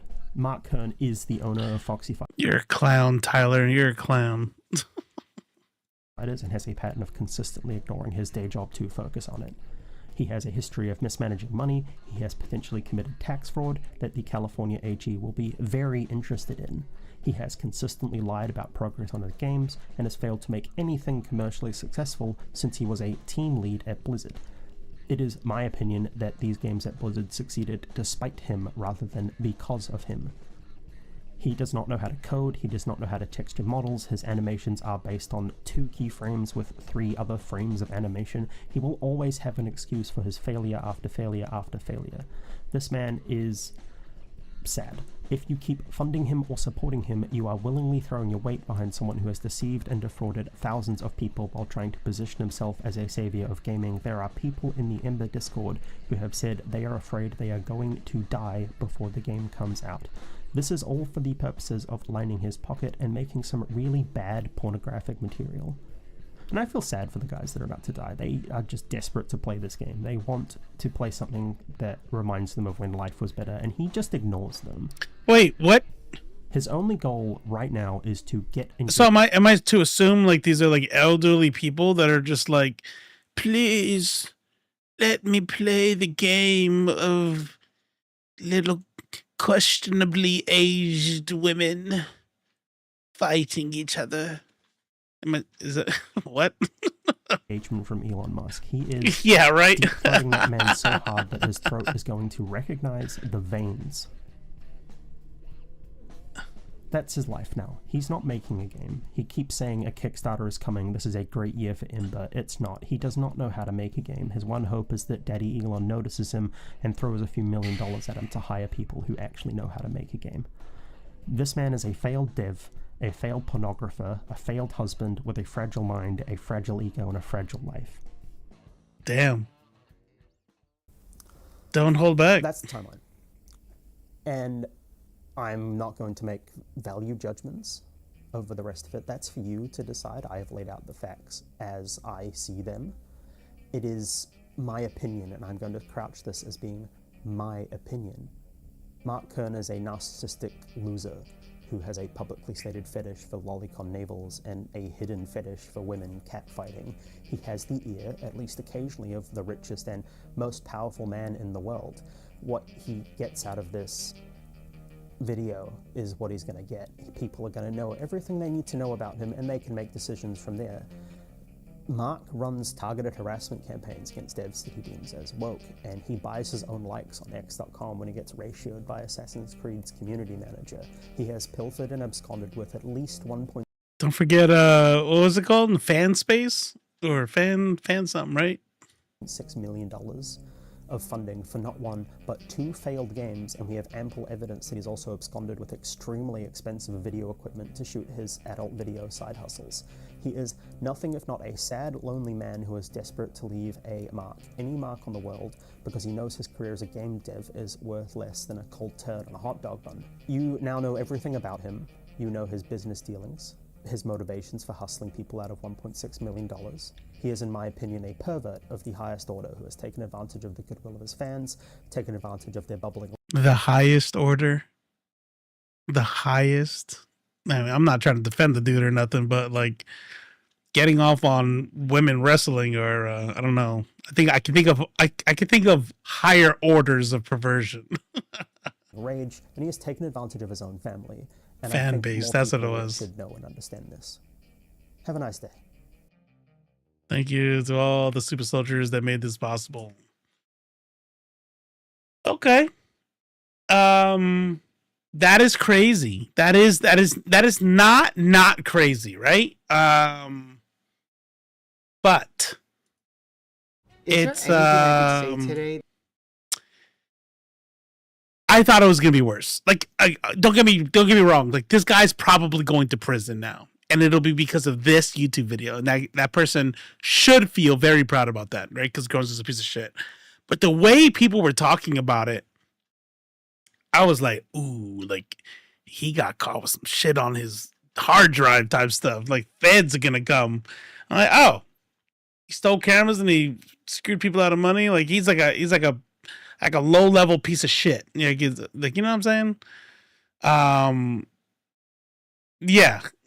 So I was like, yeah, okay, all right, yeah. Okay, I hope he goes to prison. You know what I'm saying? All right, last video. Where are we at? 3 hours. Yeah, we'll do this one. We'll say 15. We'll speed it up to 1.2. 1.2 is like pretty doable speed. It's because everything that came up was shit he's openly against, and that was and that there's more on the way. The part 1. See, that's the part right there. The part 1. And did he used to speak out against like pornography and stuff? Is that what's going on there? He does seem like, so yeah, he does seem like the type to where, like, you know, shitting on OnlyFans and things like that, but then he goes and spends like the last 20 years making catfight porn sites. That would change your mind. I'm just asking you. Okay, so this next video is Jubilee. So Dr. Mike was on Jubilee. He did the anti-vax things. We'll see if I can stay on YouTube, but this is not from Jubilee. This is actually from Dr. Mike. And the reason why I wanted to watch this is because it says the truth about my anti-vax debate. And I'm hoping, I'm not holding my breath, but I'm hoping this is also like a low-key shit on Jubilee. We're going to see if there's like something going on with the editing. I'm curious. I'm asking you a question. Probably not, because I actually read and study. I would like to. Is there anything? Remember the first video we opened up the stream with? Remember like how happy I was when old girl got knocked the fuck out? This is who I need right here for her answer. Is there anything I could say today that would change your mind? I'm just asking your opinion. I'm asking you a question. Probably not, because I actually read and study. I would like that to smile, bro. Oh my god. In the hospital system. But if you're telling me right now, no matter what I say, you're not going to change your mind, is there any value to that? I had a debate with 17 vaccine skeptics on Jubilee's Surrounded series, and it went on for 3 hours. It was an interesting experience for me. I learned a lot, as well as gained very valuable experience. But there were about 5 points that I felt were being repeated that I want to address today. Huge thanks to Ground News for sponsoring this video. My third child, he got a vaccine that the doctor said were safe that caused him brain issues for the rest of his life, and he has arrested hydrocephalus. So no, this isn't going to be like, this didn't really happen. This is just going to be like, oh, I want to elaborate on some things I didn't have time to elaborate on. All right. Gave vaccines to the baby, and the baby had seizures. My mother was vaccinated with the flu vaccine, and right after 3 days later, she received half of her face was paralyzed. A through line through many of the conversations. And after, what did he say? After 3 days later, the half of her was people sharing anecdotes of someone having a negative reaction. Oh yeah, he was in too. So yeah, Man Bun. I feel like there was somebody else too. Oh, the Mexican dude who was like, Christian nationalism is good, actually. Yeah, those two were back on this anti-vax one. A vaccine. I can't and I shouldn't really fact check that.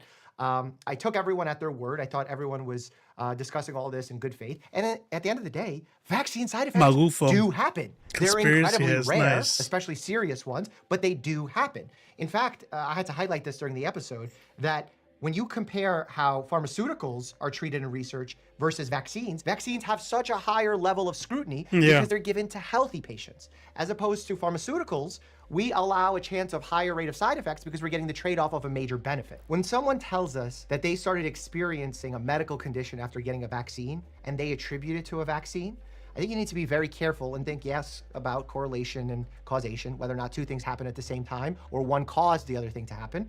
A great image representation is this. I'll give you another second, is this.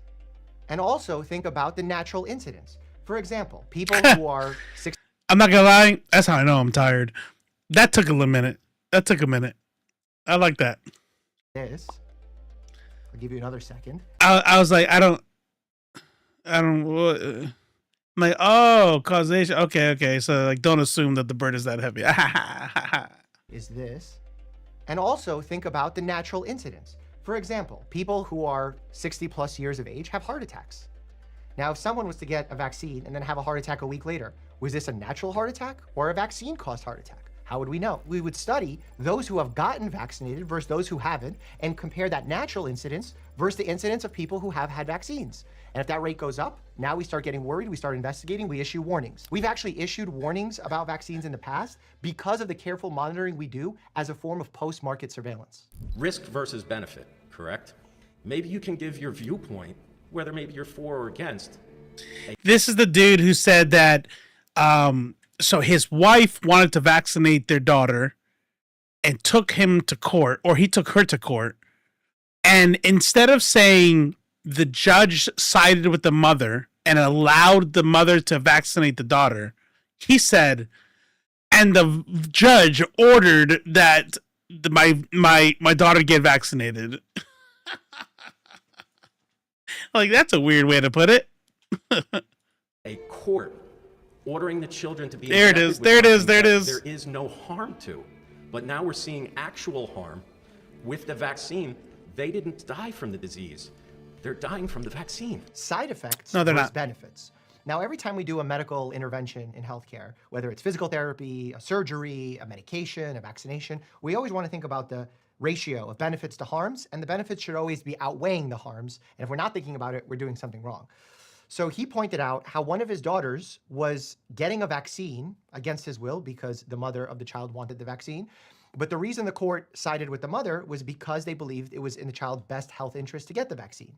He brought in some data, and he followed a pretty good and logical approach here. He said, why would I give my child this vaccine when in my area there have been 0 pediatric deaths? I didn't fact check that, but even if there were pediatric deaths, they were very low from COVID-19. Why would I give my child a COVID-19 vaccine when, looking at the data, the pediatric deaths from COVID in his area were quite low, if not 0, when in the VAERS database, it looked like there were thousands of deaths from receiving the COVID-19 vaccine? Now, following that logic, you could say, why in the world would you make a child get vaccinated? Well, you have to understand what the VAERS database actually represents. This is a vaccine adverse events reporting system. It's an open, passive reporting system. When we count the deaths from COVID, we count the deaths through the CDC legitimate system that's actually monitoring death certificates, sometimes overcounting deaths. Okay. Super interesting. Check out Dr. Mike's deal, and I'm sure there's like a ton of good stuff in here. I like stuff like this. This is like I listen to this kind of stuff when I'm driving. This is not what I thought the video was going to be. So moving on. This is a good one for Friday. I think we're at our time to where we are going to get into brain rot. We're gonna get brain rot going. And in honor of Pop the Balloon. Is there like a last one they're gonna do?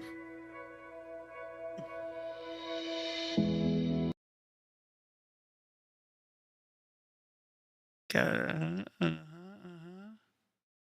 49. What is this one? 5 days ago? Oh yeah, we haven't seen this one. All right, we'll do a couple of these. We'll do a couple of these.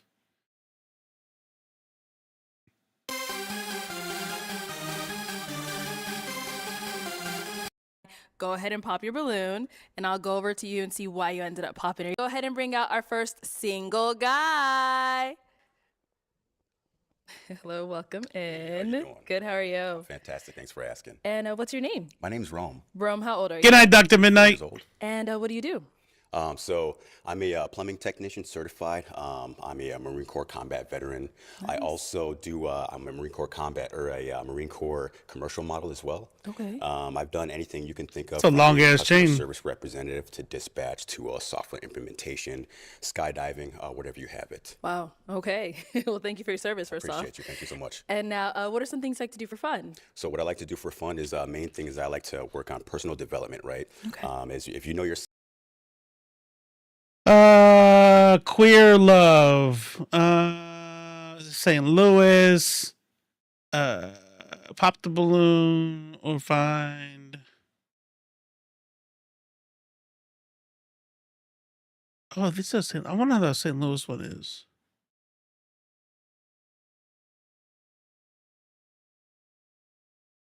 Six months ago. All right. Here's what we're doing.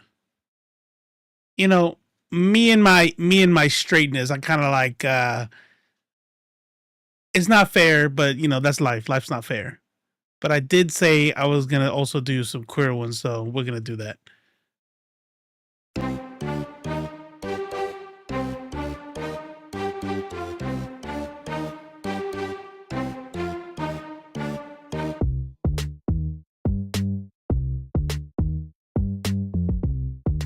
And it's kind of dope too because it's gonna force me like I can't objectify anybody. I don't have to like. All right, well, we'll see. Well, hopefully it's messy though. You know that's what we're gonna do. We're hoping for mess. That's the last pop on today. Oh wow, y'all got it? Y'all got it? Y'all ready? All right.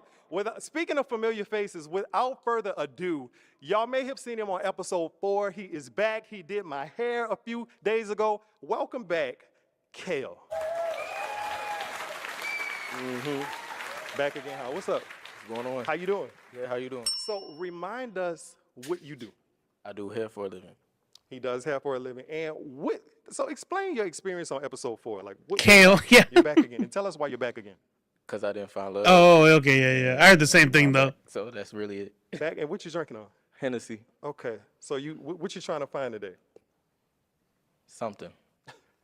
Remind us what type of guys you're interested in. I'll know when I see it. Okay. All right. And what do you do when you're not working? School, lay down in a bed, play the game, go outside. All right. And do you have any deal breakers? Cokeheads, again. Still. Okay. So you doing good. I mean, nobody has popped their balloons. So. Coke? So. One person. I bet you it's playing the game, lay down the game. Look, that's me. That's me. And that's how I know it doesn't matter.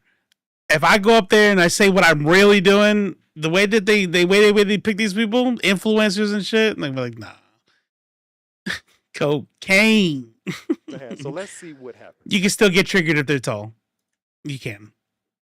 So walk with me. Hi, what's your name and age? Oh, yeah. I'm 24. And Omari, what do you do? I'm 25, actually. I'm sorry. I'm a life insurance agent. Nice. And what made you pop your balloon? Don't let me freaking get out of there. Try to trap me? I don't know. Oh. You're a little too short for me, honestly. Okay, that's cool. So you like tall guys? I do. The Balenciaga shirt, it's okay, though. Okay. But you're cute. You're just not my type. A little darker. You like dark skin? Okay. Okay, that's cool. Kel, is he somebody that you would consider your type? Not necessarily, no. Anything in particular? Why not? Okay. All right. Well, we're just going to keep it going. That was the first one. So do you have a question that you want to ask the guys? He said, hold on, why not? Yeah, I bet. Who's the top, who's the bottom? Straight to it. All right. Let's find out. All right, let's find out why you don't want to talk about it. Tell us your name and your age. I'm Eric. I'm 24 years old. And Eric, what do you do? I'm a model and a designer. Very nice. And what made you pop your balloon after hearing that question? I don't want to speak on that information. Tell us why. I mean, it's not important for real. I found that crazy. What's the problem? I mean, it's not everybody's business. If you like what you like, we can talk about it like after the fact. But I feel like in this community, you got to know whether you are a top or a bottom to be compatible or not. I mean, I know what I am. I just don't want to speak on it in front of everybody. Okay, popped it is. Next. Okay, now I just have to ask, is he somebody that you would consider your type? No. Anything in particular? No. Okay, all right. Oh, well, you did ask a question. Tell us your name and age. Daquan, I'm 24. And Daquan, what do you do? I'm a coach at a middle school. Nice. And the answer to his question, are you a top or a bottom? Verse. Very good. All right. All right, let's keep it moving. Hello, tell us your name and age. I'm Adonis. I'm 26. Adonis, what do you do? Event management. Okay, now the answer to his question. I'm a bottom. Okay. Oh man, I was gonna be like, is it problematic if I want to guess bottom? Like I feel like just the way he's talking is bottom, right? But I don't know if that's problematic. You know what I'm saying? Maybe that's hyper masculine. I don't know. Name and age. Franklin, 21. Hey Franklin, what do you do? Top. No, he's gonna say verse. He's gonna say verse. This is gonna say top. I'm a mailman at the post office. Very nice. And now the answer to his question. When I'm single, I'm a top, but when I'm in a relationship, I'm verse. Oh, can you explain that? What's the reason? I mean, I think the explanation is. So, yeah. Oh, okay. That's a good answer. Okay. Tell us your name and age.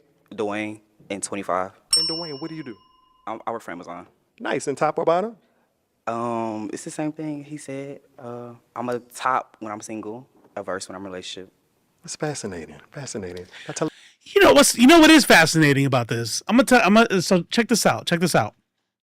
You know how when we talk about like sexism, we talk about misogyny, and the core of misogyny is like that, feminism bad. I'm not feminism, sorry. Femininity bad. Like woman bad. Like they are to be seen, not heard. They're there to make babies, period. And so, throwing like a girl or sitting like a sissy or talking like da-da-da-da-da, right? These are all insults that, because femininity is bad. And it's interesting. It's an interesting dynamic to watch. And we kind of went through this with when we watched the Studs. If for those of you who was here with the Studs Pop the Balloon, there was a lot of that too. And it was like, wow, it's interesting because there would be only one reason why somebody would say, I don't bottom for everybody, or I'm verse in or I'm a top in when I'm single, and then versus in a relationship, it goes back to that same kind of deal. And I'm sure there's probably more to it that I'm not really taking, like, maybe there's like safety concerns, so you got to trust somebody and yada, yada, yada. But I do find, I wonder, is what I should say. It's not a realization. It's more of a question in my mind if that vulnerability, right? The not wanting to just be a bottom for anybody has to do with that, some of that latent kind of like, nah, I'm not soft like that. I could be soft for a person I love, but I'm not gonna be soft. I'm a top. I'm in charge. Masculinity type shit. Is it a taking it is more personal than giving it? I don't get it. There has to be some psychology or social stuff. Exactly. Yeah. That's where my head goes for this stuff. What's your name and age, friend? Darren, I'm 27. Yeah. Darren, what do you do? I'm a verse. Very nice. Okay. Tell us your name and age, friend. I'm Nick. Did he say? Did he say what he was? Hey, Nick, what do you do? Verse bottom. That's what you do for a living? All right. Okay. Period. We're going to take it on back. Now, just returning the question, are you a top? I'm a verse. Okay. And why is that question important? Because you got to know what your compatibility is. There's no point in me talking to you if you're a bottom. That's true. Okay. All right. Well, just based on the responses you've received, I'm going to ask you to pop 2 balloons. 2? Yes. Okay. But see, the bottom, you should have been on top of it. Just pop right there. You don't let them pop your balloon. Pop your own shit. All right. So we're going to keep it right there. Now. Yeah. It's like, it's funny, but it's also kind of fucked up, but also it's funny. He said verse. Yeah, okay, yeah. Can one disassociate top and bottom from gender?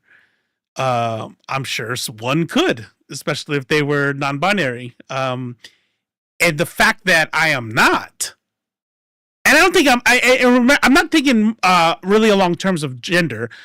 I'm thinking of it in terms of like, which I guess is still like gender expression, right? But I'm thinking of it in terms of femininity, and and what comes with femininity is what's the vulnerability and softness, masculinity, which is control and strength, and so I am probably not disassociating it with gender expression, and maybe that's the problem. What made you leave your balloon unpopped for Kel? Because I wanted to know more information. Okay, and what made you pop Franklin's balloon? I don't want no bottoms. Interesting. Okay, and tell us what made you leave your balloon unpopped. He's handsome. He could dress. That's Appreciate you. Okay, and what made you pop his balloon? Bottom. Please. You said it, not me. Okay, let's keep it moving. Wait. All right, now Kel, But he didn't pop this dude. This dude said he was a bottom too. If they're all bottoms, they let the top pop the balloon. Yeah. you have another question that you'd like to ask them? What do y'all do for work? So all of them just said that. You missed it. Oops. I'm drunk. You got another question? Popped over that? What y'all like to do in your spare time? Good question. Okay. Tell us, friend. Chill. Hang with friends. Smoke. Okay. Now, tell us what happened. What made you pop your balloon? You asked what we did for work. We clearly stated that in your first question. I like a man that pays attention. So This is interesting. No, this is good. I like this. If some are defining it negatively, not robo, but via misogyny, can we be more enlightened and get away from assigning gender roles to sexual positions? So, but that's exactly like what comes into my head. And it is because like this is foreign to me. It's not something I don't have like gay siblings or kids or anybody close to me. Of course I have like gay friends, but I don't have gay friends that's talking to me about their sex life. You know what I mean? So like it's like I don't have any close like best friends or family like that, right? So I think about this kind of stuff, and that is exactly where I was going. I'm like, is there an aversion to being the bottom because of misogyny? You know what I'm saying? I think that's interesting. I think it's super interesting. I don't know. I'd have to take. I'd have to ask a cishet person. That's me. What's up? I'll be your cishet person. Me personally, I don't see why man, woman, MB, other can't be anything. Top, bottom, versatile, or ace for that matter.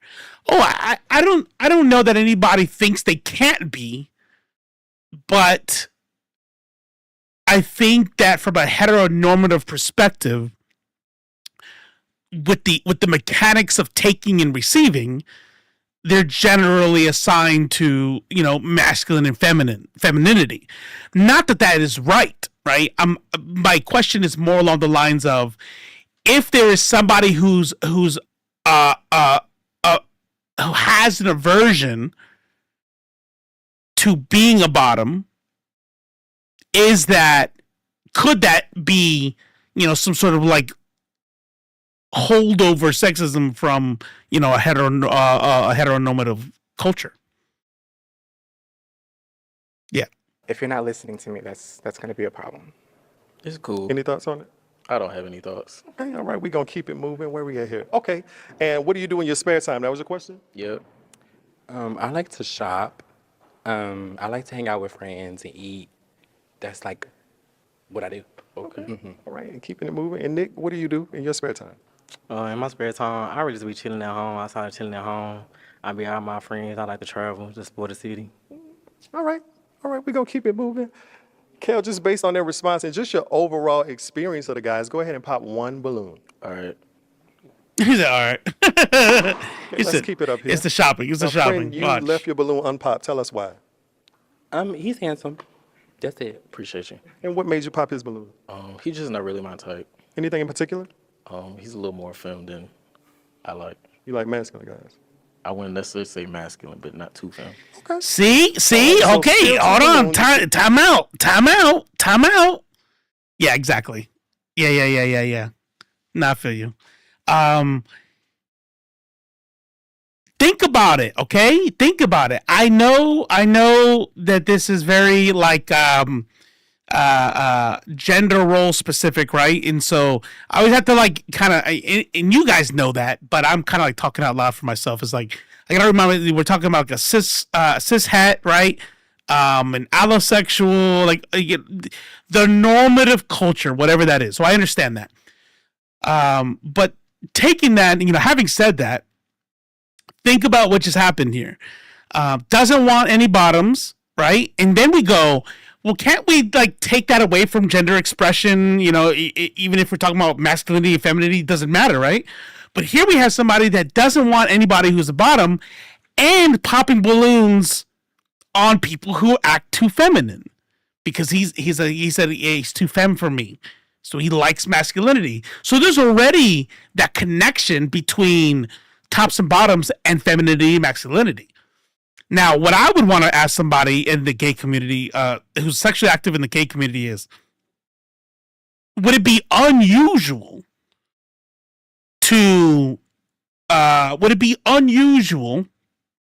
for somebody to be a like complete bottom and be masculine, or to be somebody who's super femme and be I only top?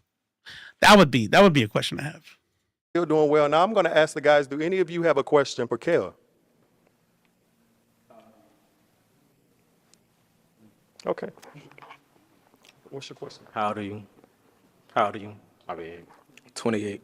That is cool. That's it? I don't know, but it sounds hot. That's what's up. What do you like to do in your spare time? Say it again. What do you like to do in your spare time? All right. So y'all ain't listening to the questions that's asking. Okay. What do you do in your spare time? I do schoolwork. I lay down. I play the game. I may go outside. I like to eat and cook. That's good. Okay.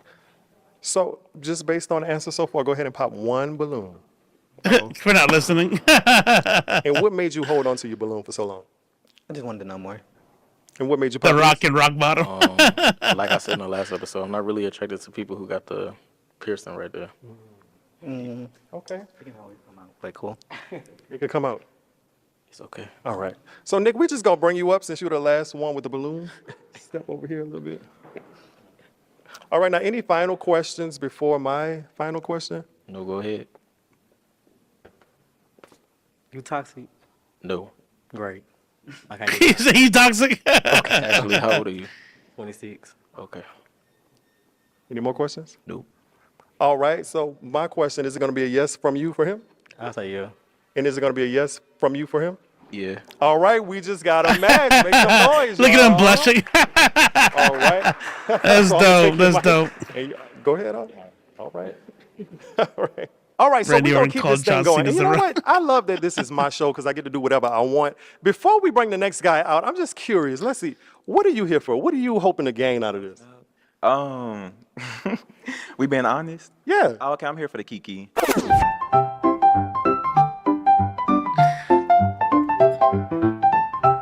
A good time amongst a group that consists of casual laughs, playful banter.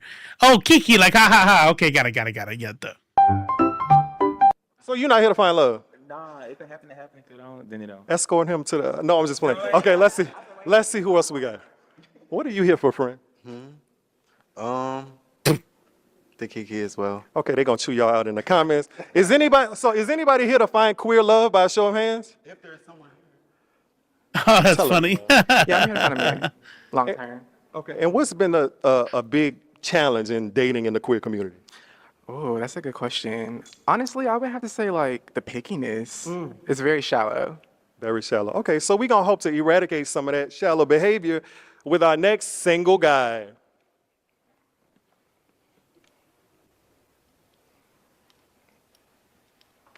Hello, welcome to the show. What's going on? All right, tell us your name and age. I'm Stamina. I'm 24. And Stamina, what do you do? I'm a content creator. Very nice. And what do you do when you're not working? I travel. Okay. And what do you look for in a guy? You know what? Actually, I say what because it's not something that I would expect somebody to get popped on. But going back to what I was saying about just being real, I would be silly to not pop because I don't like traveling. I don't like flying all over the place. Like traveling, I hate it. I like being in different places, and when they invent teleportation, let me know. That doesn't kill you and then rebuild you later. Anyways, but I would have to pop like, oh, you want to trip, man? I'm gonna be not want to do shit, and then you'd be like, oh, I got his tickets to France. I'm like, pop. I feel like he does, but then also so does dude here. Somebody that got my back when I got the front. Yeah. Okay. And do you have any deal breakers? Nah, Brain rot time, and I'm the last person too. After this, we're gonna wrap it up. not really. Okay, all right. Well, you did get a couple pop balloons, so let's see what went on. So walk with me. Tell us your name and age. My name is Omar. It's gonna be content creator. I'm 25. And Omari J, what made you pop your balloon? You're 24, so that's like, can you change the tire? Can I change the tire? Yeah. Yeah. I could do more than to change the tire though. Okay. Okay. But let me ask you a question though. If I change the tire, what could you do? Could you change the tire too? Hell yeah. Alright. So why you worried about if I could pop the tire? Because you're 24 and I'm 25. Alright, but what difference do it make? You're a little If younger you could than do it, why do I need to do it, right? I need you to do it. That's wild. You're 25 and you're worried about and talking down to somebody who's 24. What is that? That doesn't make any damn sense. Oh man. See, if I lived in Spain, Viola, if I lived there, I would 100% travel more, right? Because that means getting on the plane and flying an hour and a half, 2 hours, 3 hours to like all these other countries. And I'm over here in the United States. And I got to travel like 17 years, like take a stop in the, no, fuck all that. I appreciate you, Amari. Thank you. Now, Stamina, is Omari somebody you would consider your type? Literally. You would? Nah. Would not? Any reason? He's just not my type. I like what I like. For real? If I was to see you outside, no disrespect, I wouldn't shoot my shot. Appreciate that. Okay, all right, let's keep it moving. Hello, tell us your name and age. Adonis, I'm 26. And Adonis, what made you pop your balloon for Stamina? I've dealt with men before that have done content creation, and it's never worked out for me. So tell us what specific content creation. Is it like YouTube lifestyle? Or, we don't know if he sews or... I do a little bit of everything, but I got Twitter, OnlyFans, all that good stuff. He said, you know what's funny? You know what I love? I know what I love about people who are in community with each other when you were in community with each other, like y'all have like there's a language between those in the same community. So he said content creator. I'm thinking he could do video games or whatever. But you saw a dude when he said he has an OnlyFans. Yeah, like he had clocked that from the beginning. He's like, content creation, my ass. I know what kind of content creation you do.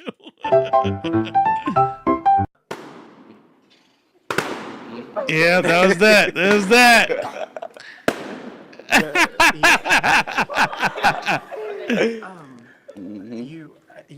You said you have about 12 OnlyFans? Is that No, I said Twitter and OnlyFans. Oh, Twitter and OnlyFans. I can't get with that. I'm sorry. It's no disrespect. Nah, I get it. Everything is not for everybody. Yeah. I respect it. I respect it. Okay, now, I have to ask Very you, nice. Donna, somebody that you would consider your type? If I was to see you outside, I wouldn't shoot my shot at you. I'll be honest with you. I wouldn't. But he seemed like he'd be cool though. Like, you know what I'm saying? Gotcha. Okay, so we did get a few other pop balloons. Let's find out what happened. Tell us your name and age. Franklin, 21. And Franklin, what made you pop your balloon? Because I know him, I just popped it. You said what now?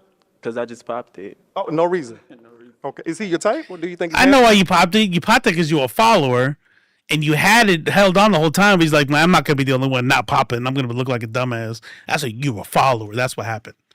Some more. He's handsome, but yeah. Just not for you. That's it. Okay. Now, do you see? Is Franklin somebody you would consider your type? I mean, I probably would shoot my shot at him if I seen him outside. I would. Okay. All right. Let's keep it moving. Tell us your name and age. Dwayne, 25. And Dwayne, what made you pop your balloon? OnlyFans. Yes, subscribe. It's a deal breaker. Tell us why. Why is it a deal breaker? I don't want my nigga fucking nobody else besides me. The fuck? But see, that's where you go with assuming, because you didn't ask what kind of content I did. I do solo content. You see how that go? Okay. See? I Jump fuck to with it. conclusions. But I respect it, though. I do. I respect it. Because if I was you, I probably would have did the same thing. I ain't mad at it. Now, was he somebody you would consider your type? Nah. Anything in particular? Nah, he's just not my type. Okay. All right. Let's keep it moving. Tell us your name and age. Darren, 27. And Darren, what made you pop your balloon? The OnlyFans. Tell us a little more about that. Why? I mean, you make your money how you make your money. I'm not mad at it. But I don't want nobody seeing what my man got. That's just, period. Any thoughts on that? I Right? respect it, right? And I'm going to tell you, because I know the next question is going to be why you wouldn't be my type. See, just first offhand, because you just judged me, I'm going to judge you, right? It's what my man have, not what my man got. So in proper English right there is a grown ass man. That's a red flag for you right there. You hate that? Thank you. All right. Well, we're going to keep it. Who else did we miss down here? Oh, tell us your name and age. I'm Day One. I'm 24. And what made you pop your balloon? The OnlyFans. Yeah, that's her feelings right there. Everybody knowing what's underneath the clothes. That's my business, not everybody's. I respect it. I respect it. Do you consider him your type? I mean, he's handsome. I probably would have shot my shot at him if I seen him outside. Okay. Did we talk to you? No. Tell us your name and age. I'm Eric. I'm 24. Eric, tell us what made you pop your balloon. It's the OnlyFans. What about it? I just don't want to. I don't want to deal with it, lucky. Would you consider him your type? High key, no. Anything? He said high key. I mean, I just. He called him ugly. Just not my type. He said he could have just said no. He could have said I wouldn't shoot my shot. He said high key no. He called him ugly to his face. Automatically. Worse. It's just a little like doofy, nerdy. It's giving me anime. Doofy. Like, He said doofy nerdy. Wow. it's just not me. It's not me. Not respect. Yeah. Okay. Now tell us, Stamina. Is that something you run into when trying to pursue people or dating? It is. Look, if somebody called me nerdy, I'd be like, yeah, okay, I get it. You know what I mean? Like, how many 44s you know walking around with a St. Luigi shirt? You know what I mean? If you see this room, you call me nerdy. I'm like, yeah, I got you. You know that it's not your thing. It's not your thing. It's not your thing. But if he said doofy, we're scrapping right there. He's gonna get them hands just like old pro-life chick got hands, just like that. Is. I've been doing content since 2017, 2016. And I mean, I before I used to like, you feel what I'm saying? Like, feel like motherfuckers just losing out. But I've been on the other side. You know what I'm saying? When I'm in relationships, I don't create content. You know what I'm saying? So I don't delete it, but I don't create content. So it's like I've dated somebody else who's a content creator, so I know what it feels like to be on the other side. So I don't fault people for feeling like they can't date a content creator. Like, Gotcha. To each his own. So are you at a point in your life right now where you're looking for love or to try to connect with somebody, like to commit to one person? I won't necessarily say I'm looking for love, but if love was to come knock on my front door, I probably open it. Do you think the OnlyFans will always be a barrier, or is this something that Does he? Is that what he said? I missed it. I do think so, because like even if I don't create content and I was to That's meet respect. people, like people know who I am. So if we was to go out in public, you know what I'm saying? There's always gonna be supporters that's gonna always come up. Right. And that's just, I feel like for me, like that's a level of respect, you know what I'm saying? So I feel like even if I don't create the content and people still come up, it's still the same, you know what I'm saying? Gotcha. Yeah. Wow, that's a challenge. But you know what? We all got to eat, and some people make their money differently. So it just happens. This is our community. Yeah, so, times thank you are for hard. coming. Unfortunately, you weren't able to find love, but maybe next time. Thank you for coming on. So make some noise for Stamina, everybody. I'll take your mic from you. All right. Thank you. All right. Man, that was, yeah. Sometimes I like going through and not having, I like having no pre-watching, right? Let's go through it together. But I gotta stop. I gotta like peek at it first. So apologies for bringing up videos that had nothing to do with what I thought they were gonna have anything to do with. Marvel Rivals, yes sir. Man, I don't have anything in the lineup for editing. What I got? Nothing. Yeah, let's go straight to Marvel Rivals. Ladies, gentlemen, and MBs, that is the show. I am Robo, and this is Left Face TV. Thank you so much for hanging out. If you like nerd shit, we do a lefty show every Thursday at 7:00 on the YouTube channel Blurred Without Fear, where I co-host a show with Ernie, the Blurred Without Fear, called Nerds of Culture. Thursdays at 7 p.m. Eastern. And then on Fridays, look.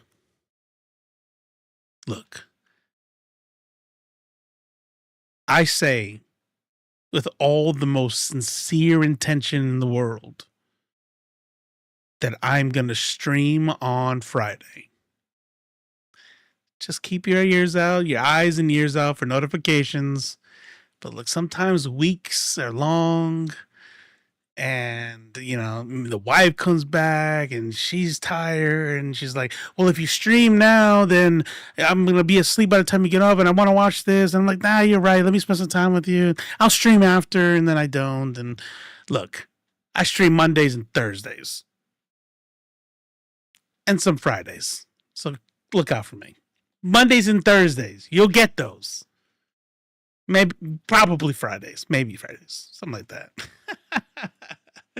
Remember, when you're out there taking care of others, taking care of your community, to also take care of yourself first. Don't forget to hydrate, get your sleep, eat your vegetables. I love you all, and I'll see you on Thursday. Adios.